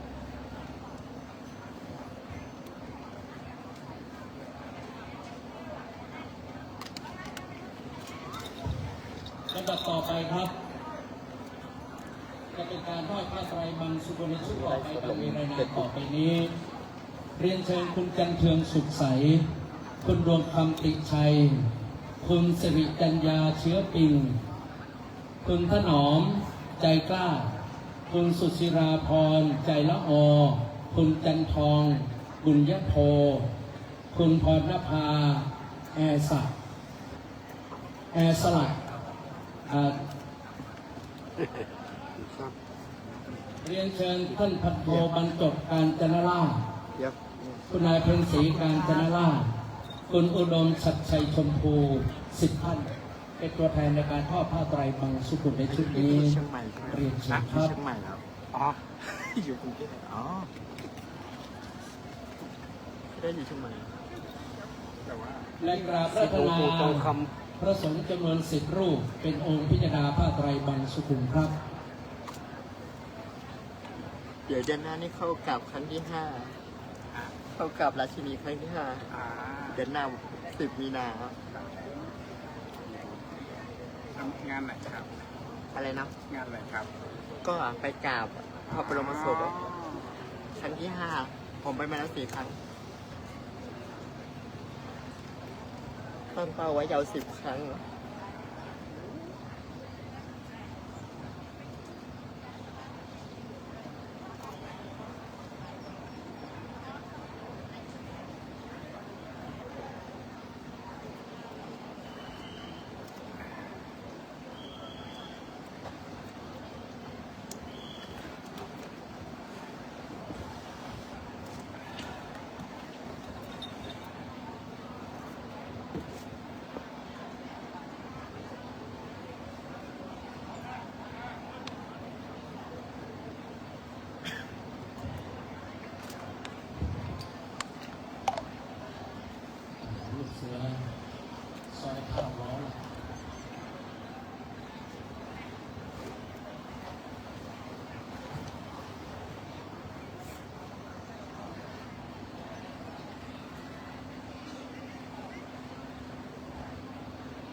คู่นะ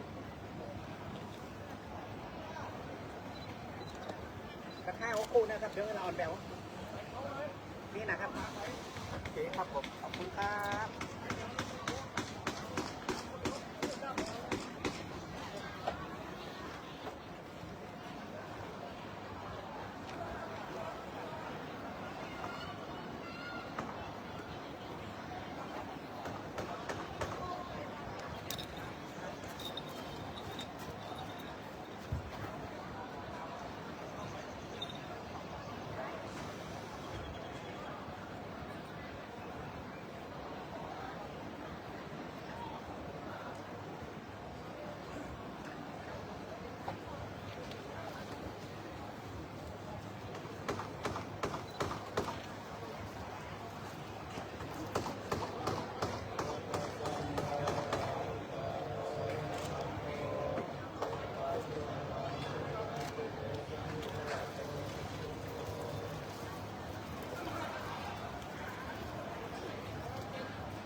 อนุโมทนาพระสงฆ์10 รูปที่ประชุมพิจารณาพระไตรปิฎกคุณและขอบคุณ ชุดที่อย่างละ ท่านผู้มีเกียรติให้สิทธิ์เข้ามาแบบนี้ด้วยครับ 12เอ้ยประมาณ10 ชุดกี่ชุดเหลืออีกที่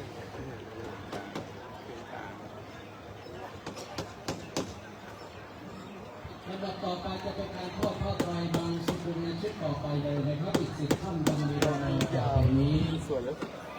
กี่ส่วน เรียนเชิญ 10หรืออะไรประมาณนี้ครับไม่ คุณ แน่ใจ กุ เหมื ลิ อนกันครับ พจนามคุณละออมิ่งเชื้อ ดับไป คุ แล้ ณ ว ศรีพันธ์อุดพวง กันหมด คุณปราบรามรูปคุณปรีชาปิ่นทองคุณจันปัญญาพี่คุณสมพรสุภาจันทร์คุณบุญมากอุ่นบ่อแห้วคุณอนงจอมอินตาและคุณทองศรีมงคลสวัสดิ์เป็นตัวแทนทอดผ้าไตรบางสุกุลในชุดนี้ปริญเชิญครับ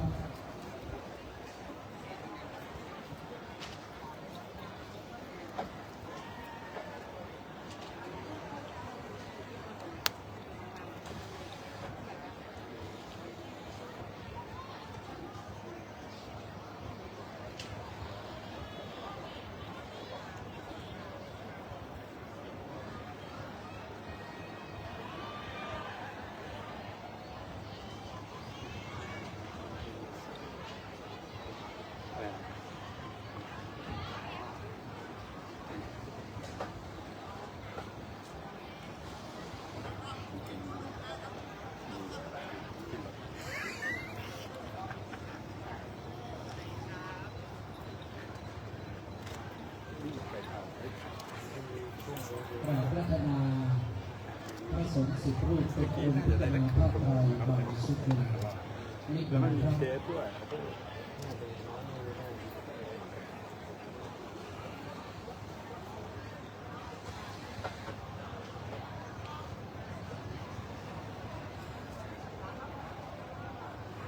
ขนาดใส่หันหน้าเข้าเด็กก็ยังดัง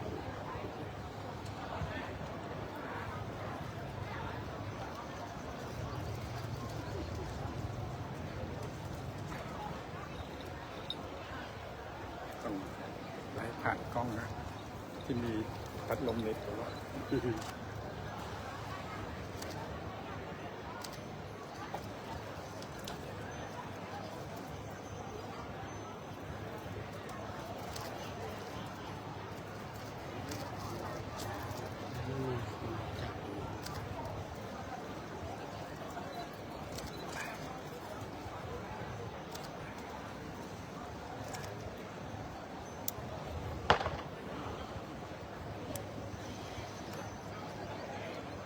ครูบาเต๋าทำไมไม่มาครับครูบาเต๋า อ๋อคุณบาเต่าครับคุณบาเต่าครับ ครูบาเต๋า กำลังดูอยู่ในนี้อ๋อไม่ใช่ครูบาเต่านะเต่าอยู่ลำปางนี่แหละ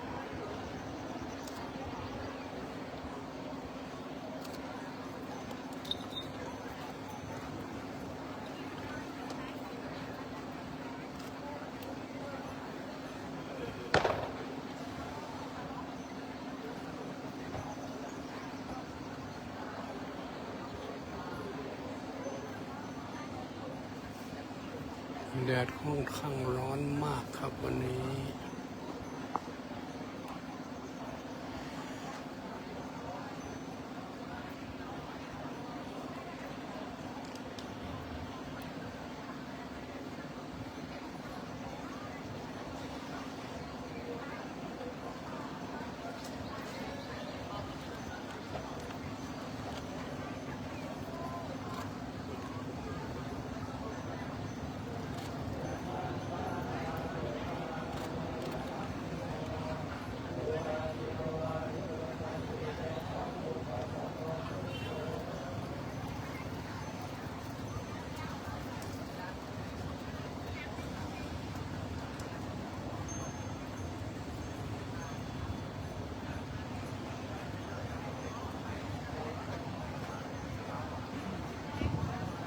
อนุโมทนาพระสงฆ์10 รูปขอบคุณท่านผู้มีเกียรติทั้ง10 ท่านมาณโอกาสนี้ด้วยครับลำดับต่อไปจะเป็นการทอดผ้าไตรบังสุกุลในชุดต่อไปครับ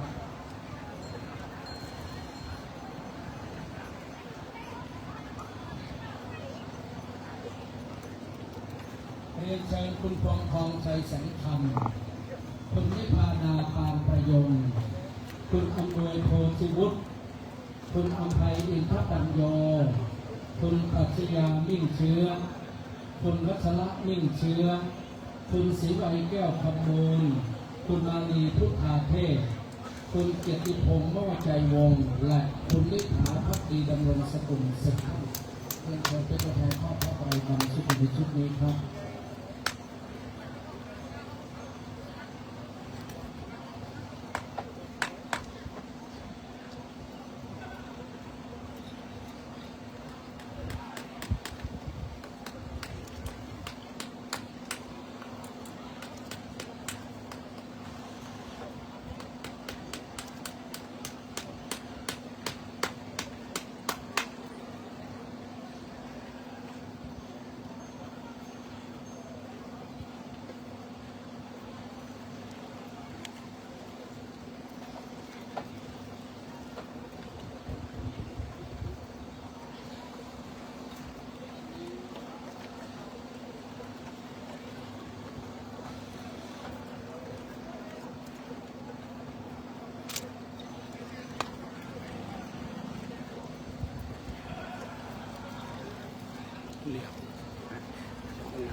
สักครู่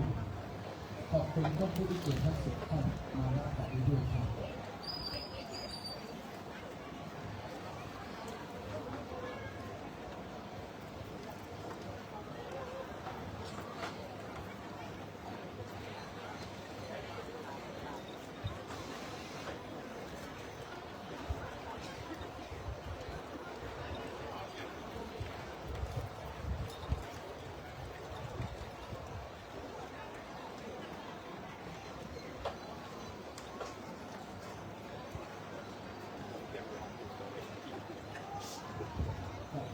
ขอต้อนรับท่านปลัดเข้าสู่ด้านลำปาง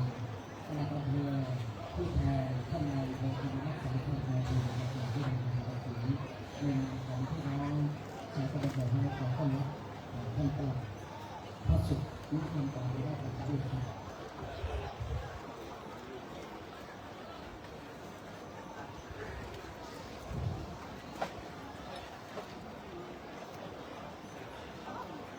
ต่อไปจะเป็นการทอดผ้าไตรในชุดต่อไปนะครับ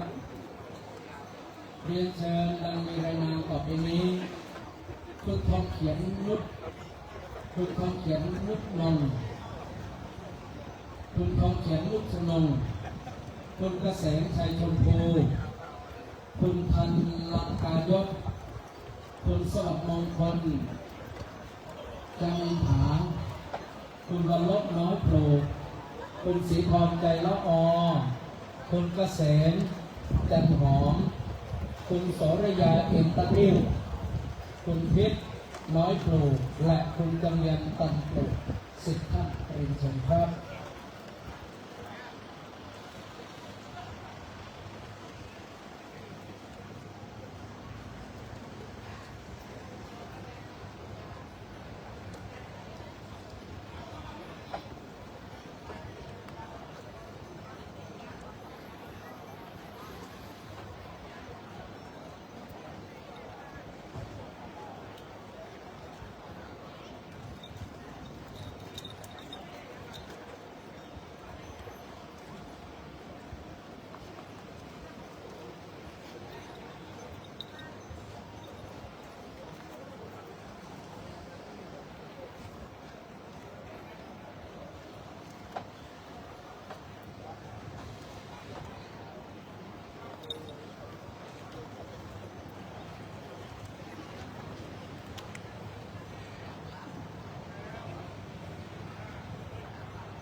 ขณะนี้พระสงฆ์จำนวน10 รูปได้มีเมตตาเพื่อพิจารณาผ้าไตรบางสุกุลในชุดนี้นะครับขณะนี้การทอดผ้าไตรบางสุกุลก็ใกล้จะเสร็จสิ้นเข้ามาทุกท่านครับ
10 รูปขอบคุณท่านผู้มีเกียรติทั้ง10 ท่านมาให้การด้วยครับกับท่านผู้มีเกียรติที่เคารพครับขณะนี้อยู่ในช่วงของการทอดผ้าไตรของสุกุลจำนวน100 ไตรครับได้ดำเนินการมาถึงใกล้จะเสร็จสิ้นแล้วนะครับ ขออนุญาตอ่านรายนามท่านผู้มีเกียรติที่จะเป็นตัวแทนในชุดที่ 9 นะครับทอดผ้าไตรของสุกุลดังต่อไปนี้ เรียนเชิญคุณเนตรยานันตเครือ คุณสมเกียรติกันใจ คุณศรีวันฟั่นใจวัง คุณสมนึกยศตมัตคุณแม่ชีประสิทธิ์สายสุวรรณ คุณธวัชชัย คุณนัทราพร คุณสิริศักดิ์มีชื่อ พันตำรวจตรีประเสริฐมีมานะ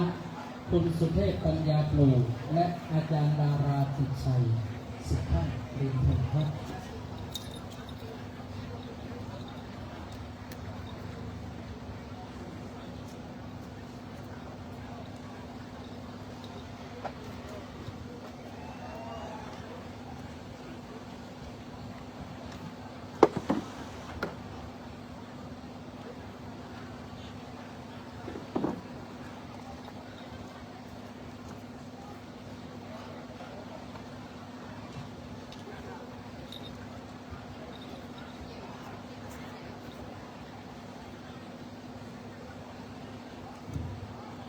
ขอกราบพระธนา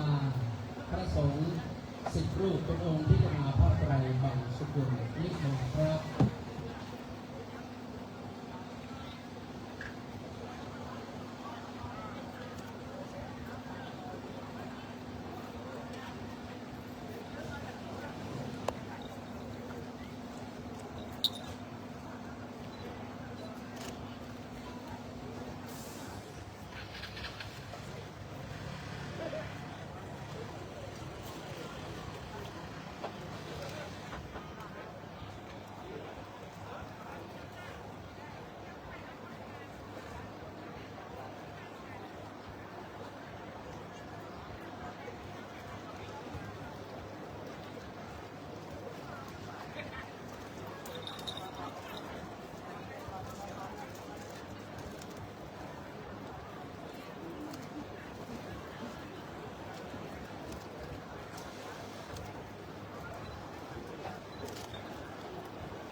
ต่อไปจะเป็นการทอดผ้าไตรบางสุกุลในชุดต่อไปนะครับ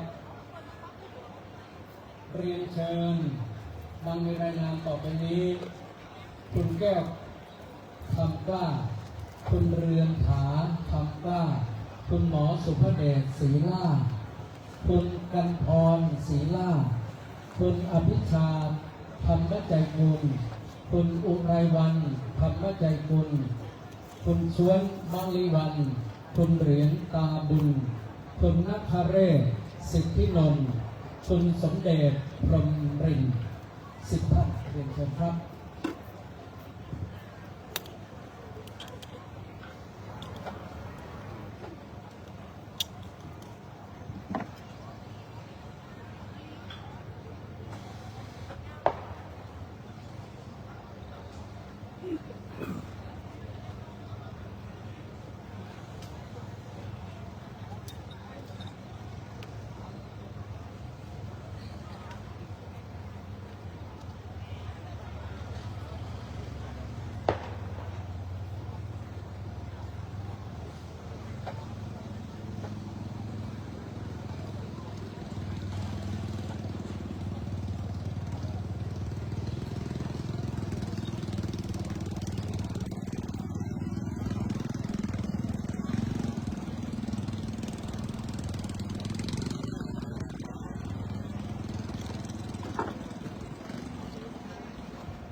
กราบรัตนาพระสงฆ์10 รูปเป็นองค์พิจารณาผ้าไตรบางสุกุลครับ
ด้วยมอคณาพระสงฆ์10 รูปขอบคุณท่านผู้มีเกียรติทั้ง10 ท่านมารับการด้วยครับท่านผู้มีเกียรติที่เคารพครับต่อจากนี้ไปจะเป็นชุดสุดท้ายซึ่งมีอยู่ด้วยกันจำนวน20 ท่าน20 ไตรโดยจะแบ่งเป็น2 ชุดในชุดสุดท้ายนี้แบ่งเป็น2 ชุด ชุดรอบสุดท้าย ในชุดที่หนึ่งของชุดสุดท้ายนี้ขอจะรับเกียรติจากผู้มีเกียรติ10 ท่านในเวลาต่อไปนี้เรียนเชิญท่านนายกกองรัฐโลสุนทรนายกองค์การบริหารส่วนจังหวัดลำปางเรียนเชิญท่านผู้อำนวยการท่านหนึ่งกิจพรหมวิชานนท์ผู้อำนวยการสำนักงานพระพุทธศาสนาจังหวัดลำปางท่านที่สามเรียนเชิญท่านปลัดพระสุทธิ์นักลำปางตัวแทนท่านนายอำเภอเมืองลำปางท่านที่สี่เรียนเชิญท่านนายกสมพรวะเพนายกเทศมนตรีตำบลบ่อแห้วลำปางท่านที่ห้าเรียนเชิญท่านนายแพทย์อรุณกฎโกสังวิทย์ข้าราชการบำนาญกระทรวงสาธารณสุขไปต่อไปเรียนเชิญท่านพันตำรวจเอกคมสันบำรุงยศผู้กำกับการสถานีตำรวจภูธรเมืองลำปางและไตรต่อไปเรียนเชิญท่านพิเชษฐ์ทิพย์อยู่ประธานสภาองค์การบริหารส่วนจังหวัดลำปางอาจารย์วิเชียร ฟองกันพาข้าราชการบำนาญกระทรวงศึกษาธิการและอีกไตรหนึ่งครับไตรสุดท้ายเรียนเชิญท่านกำนันธนกฤษวงศ์คุณภูกำนันตำบลบ่อแห้ว10 ท่านและในชุดนี้ปิดท้ายด้วยท่านสจพงษ์นภาถนอมใจสมาชิกสภาองค์การบริหารส่วนจังหวัดลำปางเขตพื้นที่อำเภอเมืองลำปางครับรวม10 ท่าน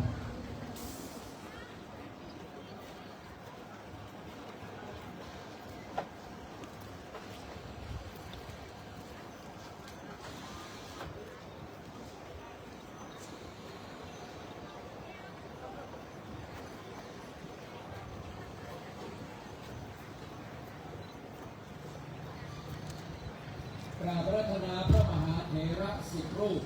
ดังนี้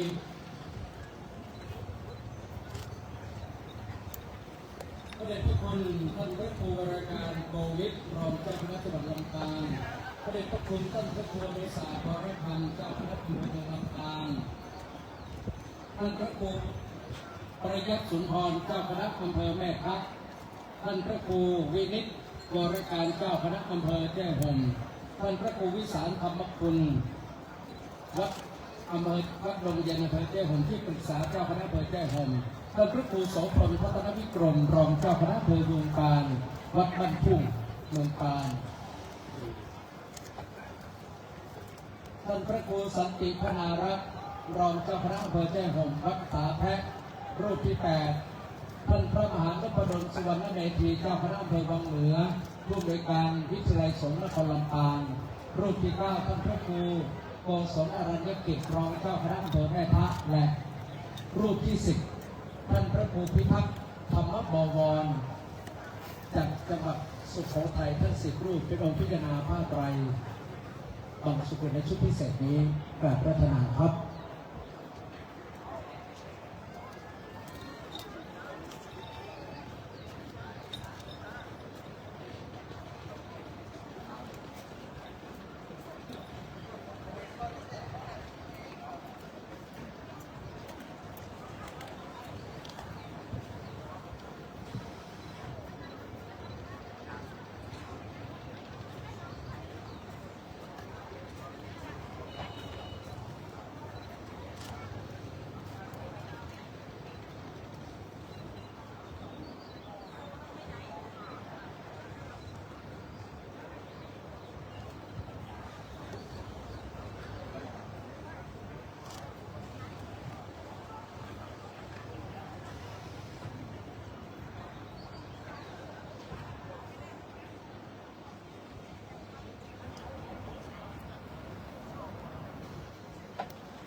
นุโมทนา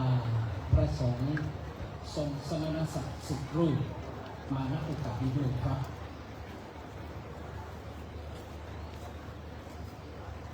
และขอบคุณท่านผู้มีเกียรติทั้ง10 ท่านมาณโอกาสนี้ด้วยครับลำดับต่อไปจะเป็น10 ไตรพิเศษสุดท้าย10 ท่านที่จะเป็นตัวแทนยังมีรายงานต่อไปนี้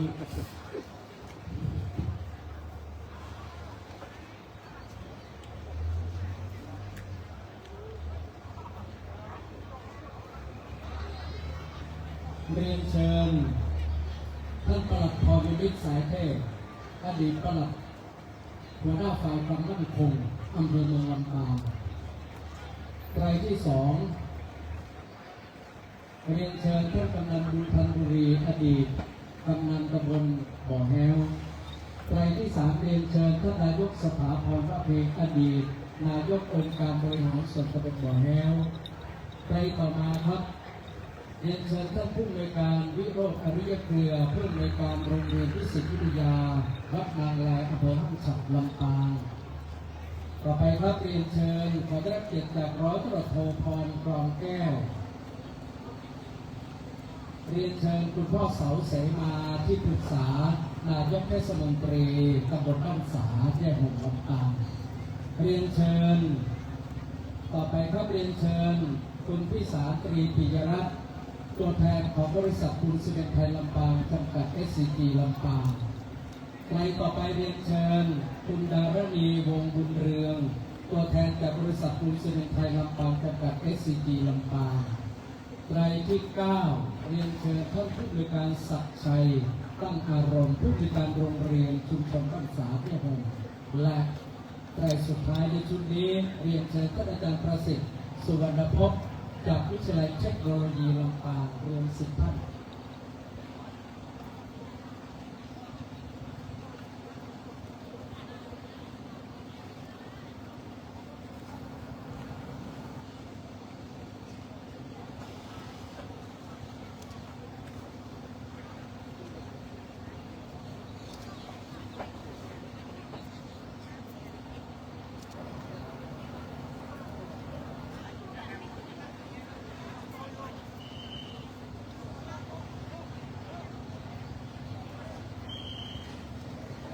สุดท้ายก็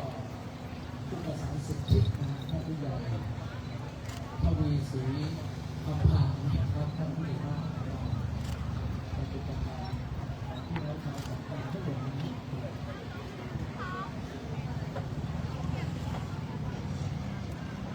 เอาการพัฒนาพระมหาเถรพระสงฆ์ทรงสมณศักดิ์จำนวน10 รูปดังมีรายงานต่อไปนี้ครับ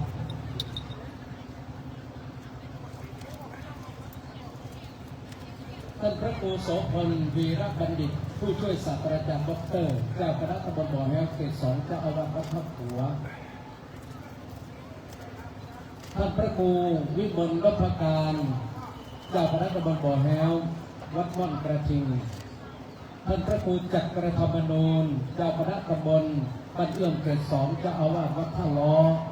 ท่านพระครูวิชัยบุญญารักษ์เจ้าอาวาสวัดน้ำทองท่านพระครูโอภาสปุญญประสิทธิ์เจ้าอาวาสวัดทับหมากท่านพระครูพัฒนชัยวิสิทธิ์วัดนาป๊อใต้ท่านพระครูวิชิตพัฒนวิธานวัดวังหม้อท่านพระครูพัฒนชัยสุนทรวัดเกอร์วัดศรีปงชัยท่านพระครูพิธานท่านพระครูพิพัฒนพิธานวัดสามัคคีเขต 9เจ้าคณะตำบลนิคมพัฒนาและรูปที่10ท่านพระครูวาปีธรรมเกษมเจ้าคณะตำบลบ้านเป้าเขต 1เจ้าอาวาสวัดหนองร่องรวม10 รูปเป็นองค์พิจารณาผ้าไตรพิเศษในชุดนี้การพัฒนาครับ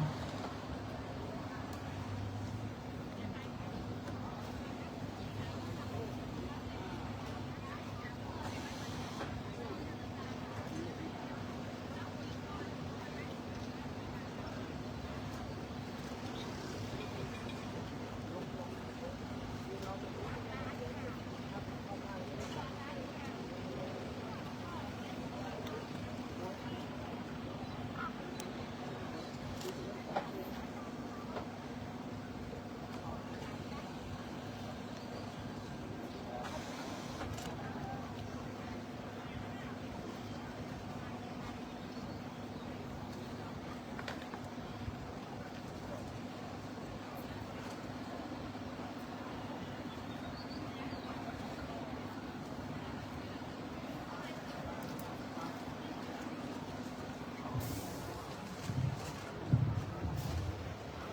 ท่านพุทธบริษัทที่เคารพทุกท่านครับขณะนี้การทอดผ้าไตรบังสุกุลจำนวน100 ไตรได้เสร็จสิ้นเรียบร้อยแล้วก่อนที่จะเป็นการอัญเชิญผ้าไตรประธานของสมเด็จพระอริยวงศาคตยานสมเด็จพระสังฆราชสกลมหาสังฆปรินายกซึ่งได้ประธานในงานประชุมเพลิงศพของท่านพระครูมงคลบุญญาคมหรือครูบาบุญมาสุภัทโทในวันนี้นั้นก็จะมีการอ่านประวัติของพระสงฆ์ผู้มรณภาพหรือละสังขารจากนั้นจะมีอัญเชิญพระฤทธิ์ของเจ้าพระคุณสมเด็จพระสังฆราชโดยนายสุเมธวังพระออมผู้อำนวยการกลุ่มส่งเสริมศาสนาสำนักงานพระพุทธศาสนาจังหวัดลำปางและจากนั้นจะเป็นการอ่านพระฤทธิ์ของเจ้าพระคุณสมเด็จพระสังฆราชโดยนายคนึงกิจพรหมพุทธานนท์เจ้าท่านผู้อำนวยการสำนักงานพระพุทธศาสนาจังหวัดลำปางจะเป็นผู้อ่านเป็นลำดับต่อไปนะครับ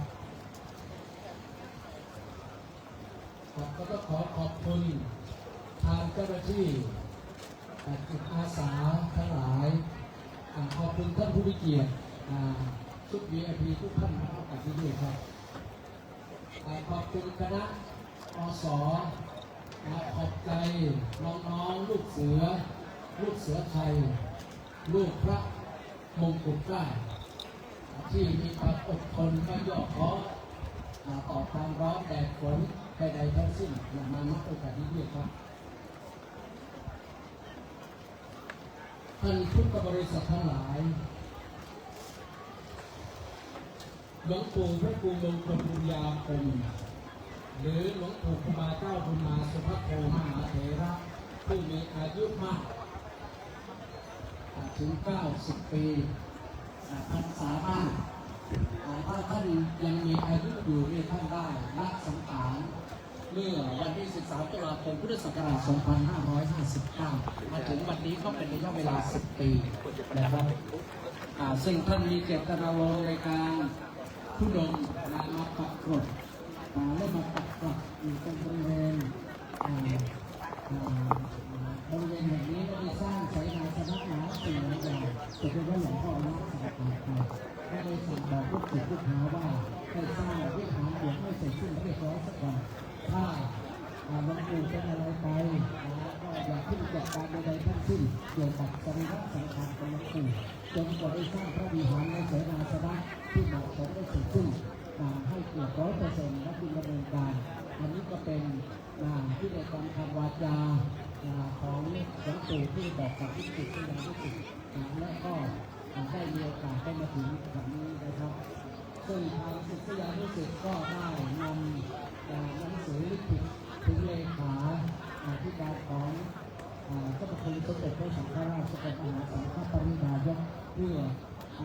ทูลขอได้รับประธานผ้าไตรพระกรุณาได้โปรดประทานผ้าไตรมา1 ไตรนะครับต่อจากนี้ไปก็จะเรียนเชิญผู้ที่จะอ่านหมายว่าขออภัยผู้ที่จะอ่านประวัติโดยสังเขปและก็จะอ่านพระกิจนะครับก่อนอื่นนั้นขอเชิญข้าราชการของสำนักงานพระพุทธศาสนาจังหวัดลำปางคือท่านผู้อำนวยการสุเมธวังพระออมผู้อำนวยการกลุ่มศาสนาสำนักงานพระพุทธศาสนาจังหวัดลำปางจะเป็นผู้อัญเชิญพระฤทธิ์มาให้เชิญครับ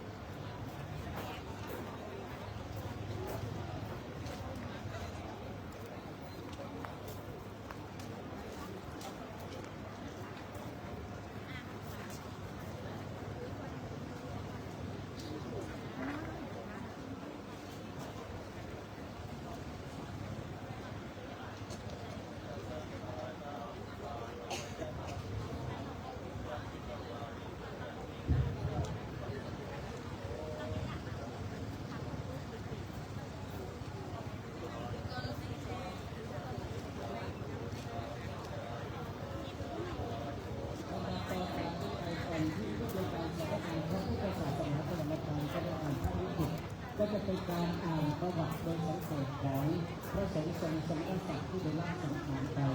โดยนายจันยงสิงห์งาม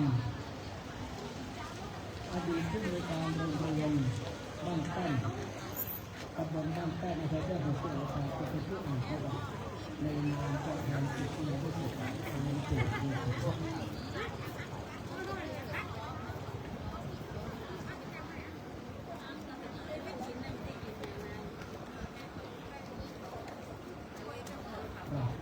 พระบูชาเป็นพระธรรมในวิหารวัดเอกมัยกราบนมัสการพระองค์ท่านผู้เจ้าคุณพระรัตนาพระท่านพระดีพระสมณภูมิและกราบนมัสการพระอินทรานุสระทุกรูปเป็นความเคารพอย่างสูงยิ่งเรียนที่พระโรจน์โคสุนทรพระอานในพิธีฝ่ายคารวะและท่านผู้เกียรติที่เคารพทุกท่านและเป็นจักรวรรดิสังขารที่พระครูมงคลบุญญาคมหรือหลวงปู่บุญมาสุภโตต่อไปนี้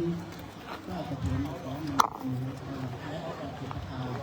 ของท่านพระครูมงคลบุญญาคมหรือหลวงปู่บุญมาสุภโตตามต่อไปนี้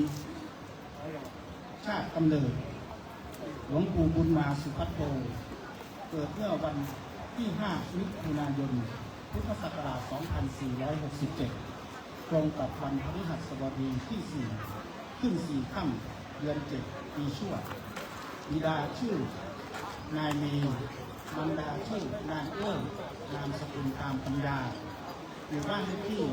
30 บ้านสาเหนือหมู่ที่ 4 ตำบลบ้านสาอำเภอแจ้ห่มจังหวัดลำปางมีพี่น้องร่วมบิดาด้วยกันทั้งสิ้น 6 คน โดยหลวงปู่เป็นลำดับที่ 4 พี่ทั้ง 3 และน้องอีก 2 คนถึงแก่กรรมก่อนหลวงปู่โดยทั้งสิ้น ประวัติด้านการศึกษาเรียนจบชั้นประถมศึกษาปีที่ 4 ที่โรงเรียนบ้านสาการบรรพชาด้วยโชคชะตาลิขิตแห่งสวรรค์และบุญญาบารมีที่สั่งสมมาแต่อดีตชาติห่วงเวลาอุดมมงคลเลิศของหน่อเนื้อนาบุญในบวรพระพุทธศาสนาจึงอุบัติขึ้นท่ามกลางความปลื้มปิติของคุณพ่อคุณแม่และญาติพี่น้องเมื่อวันที่ 7 พฤษภาคม 2482 ขณะนั้นเด็กชายบุญมาอายุได้ 15 ปีได้เข้าสู่ต้นกาสาวพัฒน์กำชาตนสามเณรที่วัดบ่อส้มตำบลบ้านสาอำเภอแจ้ห่มจังหวัดลำปางโดยท่านพระครูปัญญาโสภิตเจ้าอาวาสวัดพงชัยเจ้าคณะแขวงรูปแรกของอำเภอแจ้ห่มเป็นพระราชาการครองตนในเพศเป็นชิตสามเณรบุญมาได้ศึกษากับสูตรนักธรรมตรีและเรียนหนังสือพื้นเมืองที่เรียกว่าหนังสือตัวธรรมได้อย่างแตกฉานเมื่อวันที่ 8 พฤษภาคม 2487 เวลา 13:10 นาทีได้อุปสมบทเป็นภิกษุณวัดสาหลวงตำบลบ้านสาอำเภอแจ้ห่มจังหวัดลำปางโดยมีพระครูโสมณีคุณเจ้าคณะอำเภอแจ้ห่มเป็นพระอุปชาได้รับฉายาว่าสุภัทโทหมายถึงผู้มีธรรมเจริญดีงามครั้นเป็นภิกษุหลวงปู่ก็มุ่งแสวงศึกษาธรรมะกับพระอาจารย์หลายรูปอาทิเช่นศึกษาด้านคาถาอาคมอัคราเทพยันกับพระครูธรรมชัยวัดคนสมุทรข้าวปฏิบัติธรรมนักศึกษาได้รับตามแนวทางของหลวงพ่อเกษมเขมโกศึกษาคาถาอาคมจากครูบายอดใจศิริโยเกจิอาจารย์ดังแห่งวัดทุ่งเรียนอำเภอห้างฉัตรฝึกวิปัสสนากรรมฐานกับครูบาพรมาคงจักโตหรือเจ้าคุณสุพรญญาณศิระวัดพระพุทธบาทตาผ้าเพื่อประสานจังหวัดลำพูนด้วยวิริยะอุตสาหะมีจิตมุ่งมั่นในการไถ่เรียนปริยัติธรรมสามารถสอบนักธรรมได้ในปี 2508 หลวงปู่มุ่งมั่นเรียนสายโลกุตตรธรรม วิปัสสนากรรมฐานสติปัฏฐาน4ที่วัดมหาธาตุท่าพระจันทร์กรุงเทพมหานครโดยเป็นสิทธิของท่านเจ้าคุณโชดกการสิทธิหรือเจ้าคุณเทพสิทธิบุรีการครองสมณศักดิ์และการตำแหน่งปกครองของท่านพระครูมงคลบุญญาคมหรือหลวงปู่บุญมาสุภัทโทปี 2515 ถึง 2521 รองตำแหน่งเจ้าอาวาสวัดพระเจ้าทันใจอำเภอเมืองจังหวัดลำปางปี 2521 ถึง 2553 รองตำแหน่งเจ้าอาวาสวัดสามัคคีธรรมเจ้าคณะตำบลบ้านสาอำเภอเจ้าหงส์จังหวัดลำปางทั้งสองวัดได้สร้างศาสนสถานเกิดขึ้นประการกับพระพุทธศาสนาเป็นอย่างยิ่งในปี 2553 หลวงปู่จาริกแสลงบุญมาเป็นพระภิกษุหัวหน้าสำนักปฏิบัติธรรมบ้านสังกลางตำบลบ่อแง้วคือสถานที่แห่งนี้และได้ขยายพื้นที่พัฒนาเป็นเขตสวนีสงฆ์ศาสนสถานทุกอย่างในบริเวณนี้ล้วนเริ่มต้นด้วยการสร้างในสมัยของหลวงปู่มาปฏิบัติธรรมณที่นี้จนพัฒนามาเป็นวัดกู่มองในปัจจุบันปฏิปทาหลวงปู่ครองตนปฏิบัติธรรมอย่างเคร่งครัดและปฏิบัติตนอย่างเรียบง่ายโดยจริยวัตรที่ดีงามอันน่าเลื่อมใสอย่างยิ่งหลวงปู่สั่งสอนศิษยานุศิษย์ให้มีความรักความเมตตาหลวงปู่จะเป็นผู้สงเคราะห์สาธุชนทั่วไปโดยไปสร้างวัดสร้างวาให้กับสถานที่ต่างๆหลายแห่งหลวงปู่สอนให้รู้จักพอเพียงสันโดษรู้จักการให้และแบ่งปันหลวงปู่จะพูดเสมอว่ายิ่งให้ยิ่งได้หลวงปู่สอนให้มีความกตัญญูกตเวทิตาต่อพ่อแม่ครูบาอาจารย์สอนให้สำนึกในคุณของแผ่นดินชาติศาสนาและเน้นย้ำให้เทิดทูนพระเจ้าอยู่หัวมาโดยตลอดชีวิตของหลวงปู่เน้นให้เราปฏิบัติตนเป็นคนดีดังบทคาถาประจำตัวที่ว่ารัตนังติวะโรอาสิทธิ์หรือหมายถึงผู้มีความดีเป็นเปลี่ยนแล้วพุทโธอยู่หลังพุทธังอยู่หน้าตัวข้าอยู่กลางเวสิในยักษ์ก็คือทำอะไรให้ตั้งสติอย่าประมาทประวัติการอาพาธปี 2559 หลวงปู่อาพาธโดยภาวะทางเดินลำไส้อุดตันเข้ารับการรักษาที่โรงพยาบาลลำปางแพทย์ทำการผ่าตัด2 ครั้งด้วยร่างกายชราภาพญาติโยมนำหลวงปู่มาพักพื้นที่วัดกุมรโดยมีนายแพทย์อารมณ์สดตัวสันวิทย์ดูแลอย่างใกล้ชิดในท้ายที่สุดเมื่อเวลา 21:15 นาทีของวันพฤหัสบดีที่ 13 ตุลาคม 2559 หลวงปู่ก็มรณภาพละสังขารด้วยอายุ 93 ปีพรรษา 73 ในคำรบสุดท้ายก่อนที่สรีระสังขารของท่านพระครูมงคลบุญญาคมหรือหลวงปู่บุญมาสุภัทโทตนบุญแห่งเมืองลำปางจะสลายกับกินสู่ธาตุกินน้ำลงไปนั้นอาจแม้ว่าเราข้าพเจ้าศิษยานุศิษย์หากได้ล่วงเกินหลวงปู่ด้วยสิ่งหนึ่งประการใดก็ตามข้าพเจ้าทั้งหลายขอเข้ามาและอโหสิกรรมต่อดวงวิญญาณของหลวงปู่ณเวลานี้เองและขอน้อมถวายความอาลัยและร่วมพลังรวมพลังเกียรติเป็นพลังให้ดวงจิตท่านพระครูมงคลบุญญาคมหรือหลวงปู่บุญมาสุภัทโท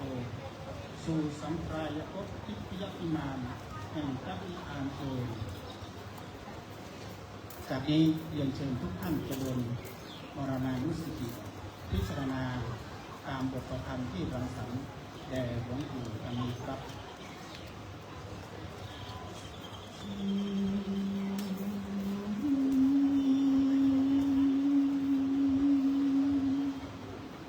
ประนมหัตถ์นมัสการสังขารร่างหลวงปู่ผู้นำทางสร้างกุศลวัดกู่มอนบ้านสันกลางที่ย่างยนส สาธุคนศรัทธาบูชาใจท่านพระภูมงคลบุญญาคมคนชื่นชมของพุทธพิสุทธิ์ใสหลวงปู่บุญมาอีกหนึ่งงามวิไลชื่นดวงใจใครใกล้ชิดจิตดำรงวัดแห่งนี้แต่ก่อนเก่าคือวัดร้างหลวงปู่สร้างพัฒนาสำนักสงฆ์ตำบลบ่อแหวบ้านสันตามยังมั่นคงมีพระสงฆ์เป็นนามบุญอบอุ่นใจเป็นเกจิอาจารย์คมในปักญาติโยมรักศรัทธาถ้ายิ่งใหญ่ยามทดท้อเอ็นฟังพลังใจหลวงปู่มีแต่ให้ไม่รามือมาบัดนี้ถึงคราวชาวสันกลางต้องครวญกลางเสียผู้ไปไว้เพียงชื่อประชุมเพลิงศพท่านงานร่ำลือนี่แหละคือศรัทธามาชนน้อมกุศลบุญญามาถวายหลวงปู่จากเพียงกายในแห่งหนแต่ยังชื่นหัวใจสาธุชนธรรมะบนหลวงปู่สู่นิพพานเถิดกราบน้อมถวายของอะไรหลวงปู่เพื่อขอบพระคุณยิ่งข้าพเจ้าได้จันโยสนาอดีตผู้ว่าการเองได้ตั้งแต่ตำบลภาษาของเราเช่นนี้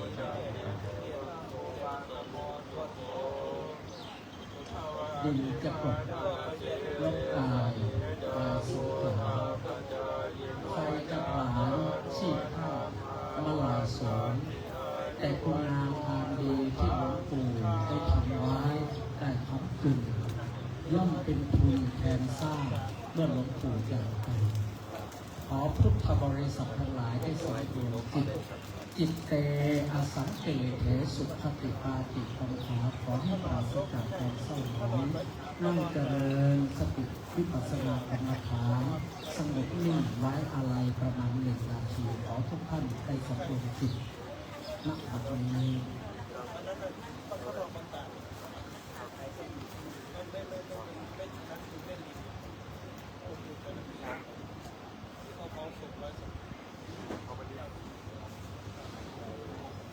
กราบอนุโมทนา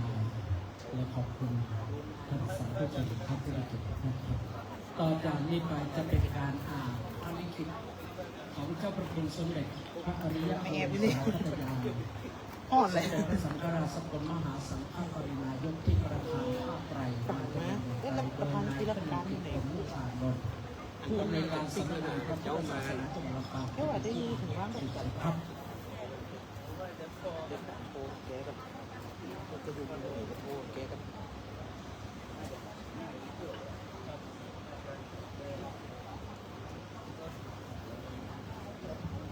อันนี้ทางงานเลย สร0004ครับ2569สำนักงานเลขานุการ สวัสดีอาจารย์ สังฆราชวัดราชบพิตรสถิตมหาศรีมากรุงเทพมหานคร10240 4 มกราคม 2569เรื่องขอประทานพระกรุณาเจริญพรผู้อำนวยการสำนักงานพระพุทธศาสนาจังหวัดลำปางอ้างถึงหนังสือสำนักงานพระพุทธศาสนาจังหวัดลำปางที่รก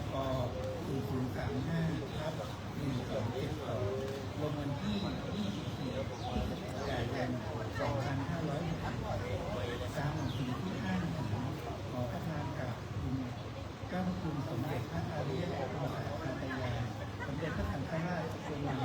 สังฆปรินายกว่าขอประทานพระกรุณาในการชาปนกิจศพพระครูมงคลบุญญาคมบุญมาสิทธัตโธอดีตเจ้าวาดวัดสาม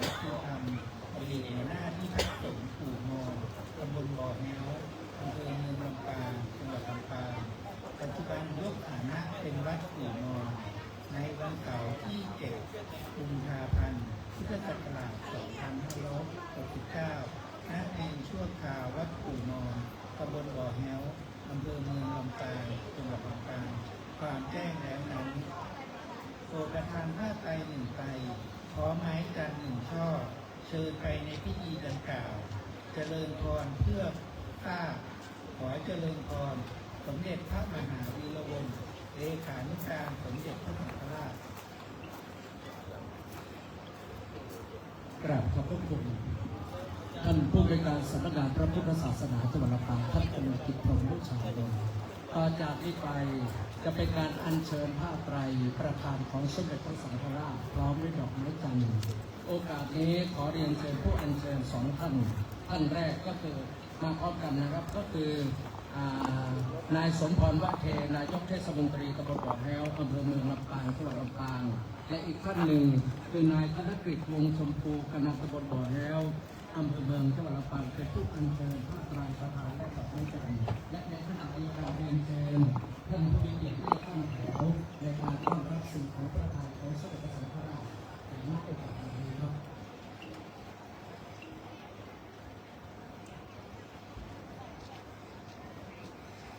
เป็นเชิญคณะผู้ที่จะตั้งแถวร่วมในการต้อนรับสิ่งของประธานสมเด็จพระสังฆราชเป็นคณะผู้บริหารสมาชิกสภาของเทศบาลตำบลบ่อแฮ้วนะครับชมรมกำนันผู้ใหญ่บ้านตำบลบ่อแฮ้วชุดกองอำนวยการรักษาความมั่นคงภายในเป็นตั้งแถวรอรับครับ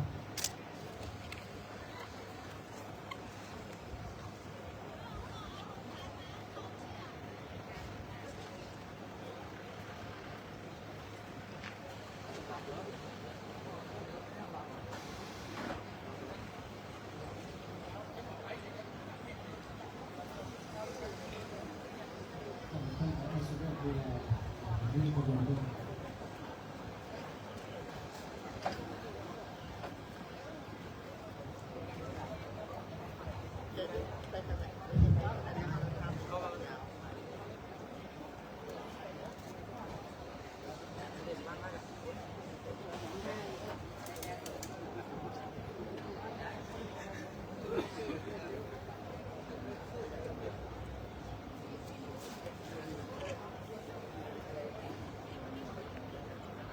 สำหรับผู้อัญเชิญผ้าไตรประธานสมเด็จพระสังฆราชโดยท่านผู้บริการสำนักงานพระพุทธศาสนาจังหวัดลำปางที่ขึ้นเป็นเกียรติคนที่สุดเลยและอัญเชิญดอกไม้จันทร์โดยท่านนายกนายสมพรวัฒเทนายกเทศมนตรีเทศบาลตำบลบ่อแฮ้วจงประกอบกันคือนั้นพูด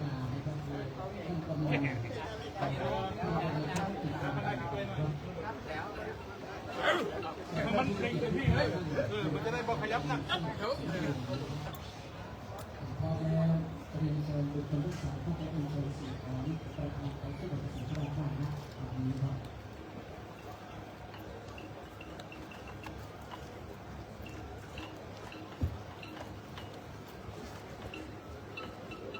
มึงตั้งกล้องดีทำหลายหน้าที่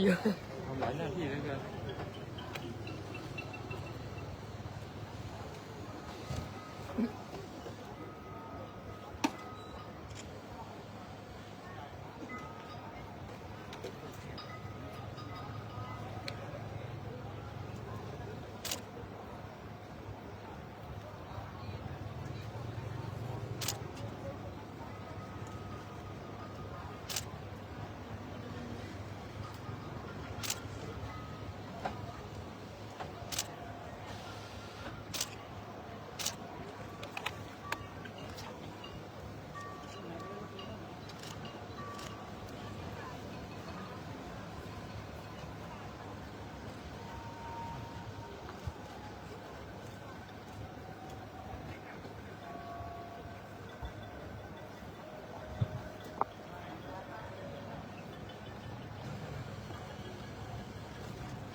ที่เคารพครับลำดับต่อจากนี้ไปจะเป็นการทอดผ้าไตรบางสุกุลซึ่งเป็นผ้าไตรประธานของสมเด็จพระอริยโอษาคัตยานสมเด็จพระสังฆราชสกลมหาสังฆปรินายกที่ได้ประทานให้แก่งานประชุมเพลิงศพในวันนี้ณโอกาสนี้ขอกราบเรียนเชิญท่านไพโรจน์ โลสุนทรอดีตรัฐมนตรีช่วยว่าการกระทรวงมหาดไทยอดีตรัฐมนตรีช่วยว่าการกระทรวงศึกษาธิการอดีตสมาชิกสภาผู้แทนราษฎรจังหวัดลำปางระบบบัญชีรายชื่อพรรคเพื่อไทย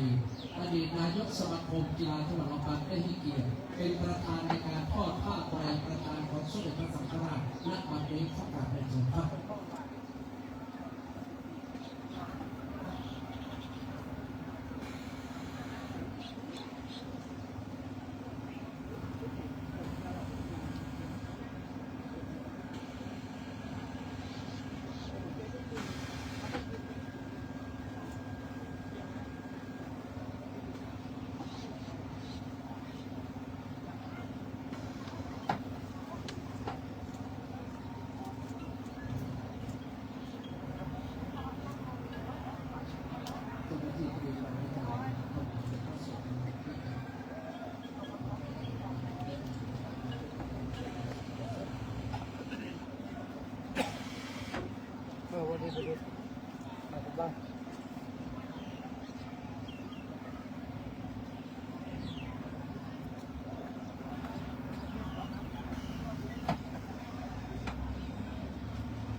คุณหลวงพ่อท่านเจ้าคุณพระวัชราจารย์โสพลที่ปรึกษาเจ้าคณะอุโบสถปราชญ์เจ้าอาวาสวัดนาปราชญ์มหาเถระประธานสงฆ์เป็นองค์พิจารณาผ้าไตรประธานของเจ้าพระคุณสมเด็จพระสังฆราชกราบพระราชนาด้วยความเคารพอย่างสูงยิ่งครับ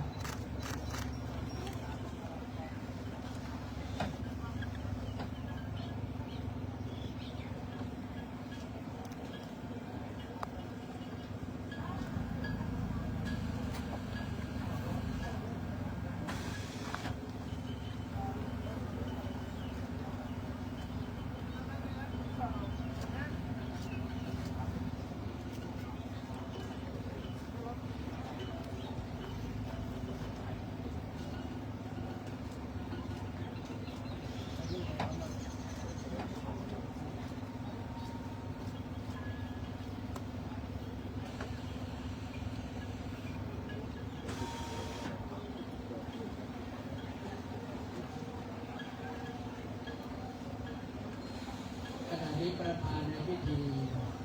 ได้ประกอบพิธีทอดผ้าไตรประธานของสมเด็จพระสังฆเจ้าพระคุณสมเด็จพระสังฆราชทุกท่านได้โปรดยืนขึ้นประนมมือครับ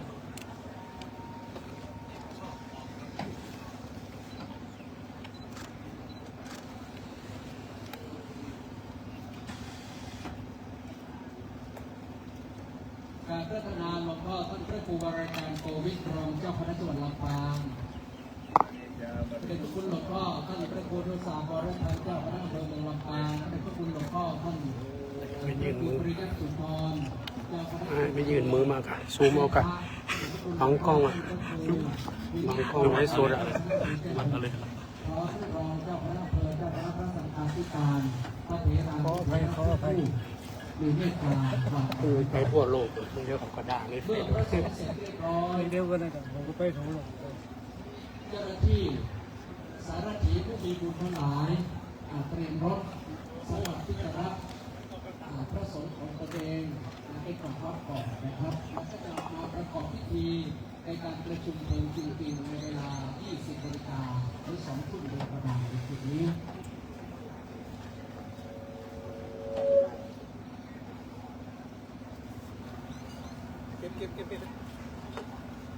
ขอบคุณท่านผู้มีเกียรติทุกท่านนั่งลงได้ครับต่อไปเรียนเชิญ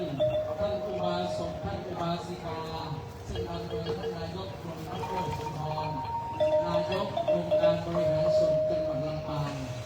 ท่านตัวแทนท่านนายอำเภอเมืองลำปางท่านประธานสภาองค์การบริหารส่วนจังหวัดลำปาง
กับขออนุญาตประกาศนะครับกระเป๋านะครับกระเป๋าสีน้ำตาลของศิษยานุศิษย์ของหลวงปู่นะครับเนาะที่ได้มาร่วมทำบุญทำกุศลกระเป๋าสีน้ำตาลนะครับเนาะเป็นแบบเสด็จห้อยบาถ้าหากว่าเป็นของศิษยานุศิษย์ท่านใดนะครับก็มารับติดกล่องอำนวยการที่นี่เด้อกระเป๋าสตางค์นะครับกระเป๋าสตางค์เด้อของไผ่ครับแล้วก็มีสองทบุญสุนทานเป็นเขียนตัวว่าศรัทธากะดังอนุโมตามิก็มามีศรัทธาดังสุปรินใจกวังนะครับเป็นทับบุญวันค่ายวันเกิดอุทิศส่วนกุศลผลบุญตันไปหาป่อหาแม่ญาติกาวงศาพี่น้องกระเป๋าสตางค์บนโต๊ะนี่นะครับเป็นกระเป๋าของไผ่มาหับเป็นอาจารย์ดานโอเด้อถ้าแบบนี้แผ่มาหับเข้าวัดมด นะครับมีญาติกินญาติตานตะกี้เป็นว่าประตาไปหานายทวัฒน์นะครับสุวรรณหงษ์นางสมนึกสุวรรณหงษ์ตามไปหานายสุริศยังกลานะครับตามไปหานางบรรเจิดชัยวงศ์ศิลป์และก็ตามไปหาญาติกาวงศาพี่น้องและก็ตามไปหาสรรพสัตว์ตั้งหลายบริสารสกรรมกระเป๋าสตางค์เลินนะครับกระเป๋าสตางค์แต่สตางค์แบบนี้มีกระซองวันเกิดก็เป็นกระเป๋าของไผ่นะครับมาห้าติดกล่องอเมริกาไปได้เด้อครับผมจะเก็บไว้ให้กระเจอประชาสัมพันธ์นะครับถ้าหากว่ากระเป๋าใส่มือถือตัวใส่สตังค์ตัวใส่สตังค์กับมีเอกสารกับมีคำที่ว่าเป็นการหาคนตายนะเป็นค่ายวันเกิดของเป็นจะทำบุญตานหาญาติกาวงศาพี่น้องบัดตันไปตานสกรรมตกอยู่กลางคลองนี่เด้อให้เป็นของเจ้าของมาฮับเอาติดกล่องอเมริกันด้วยครับ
Thank you.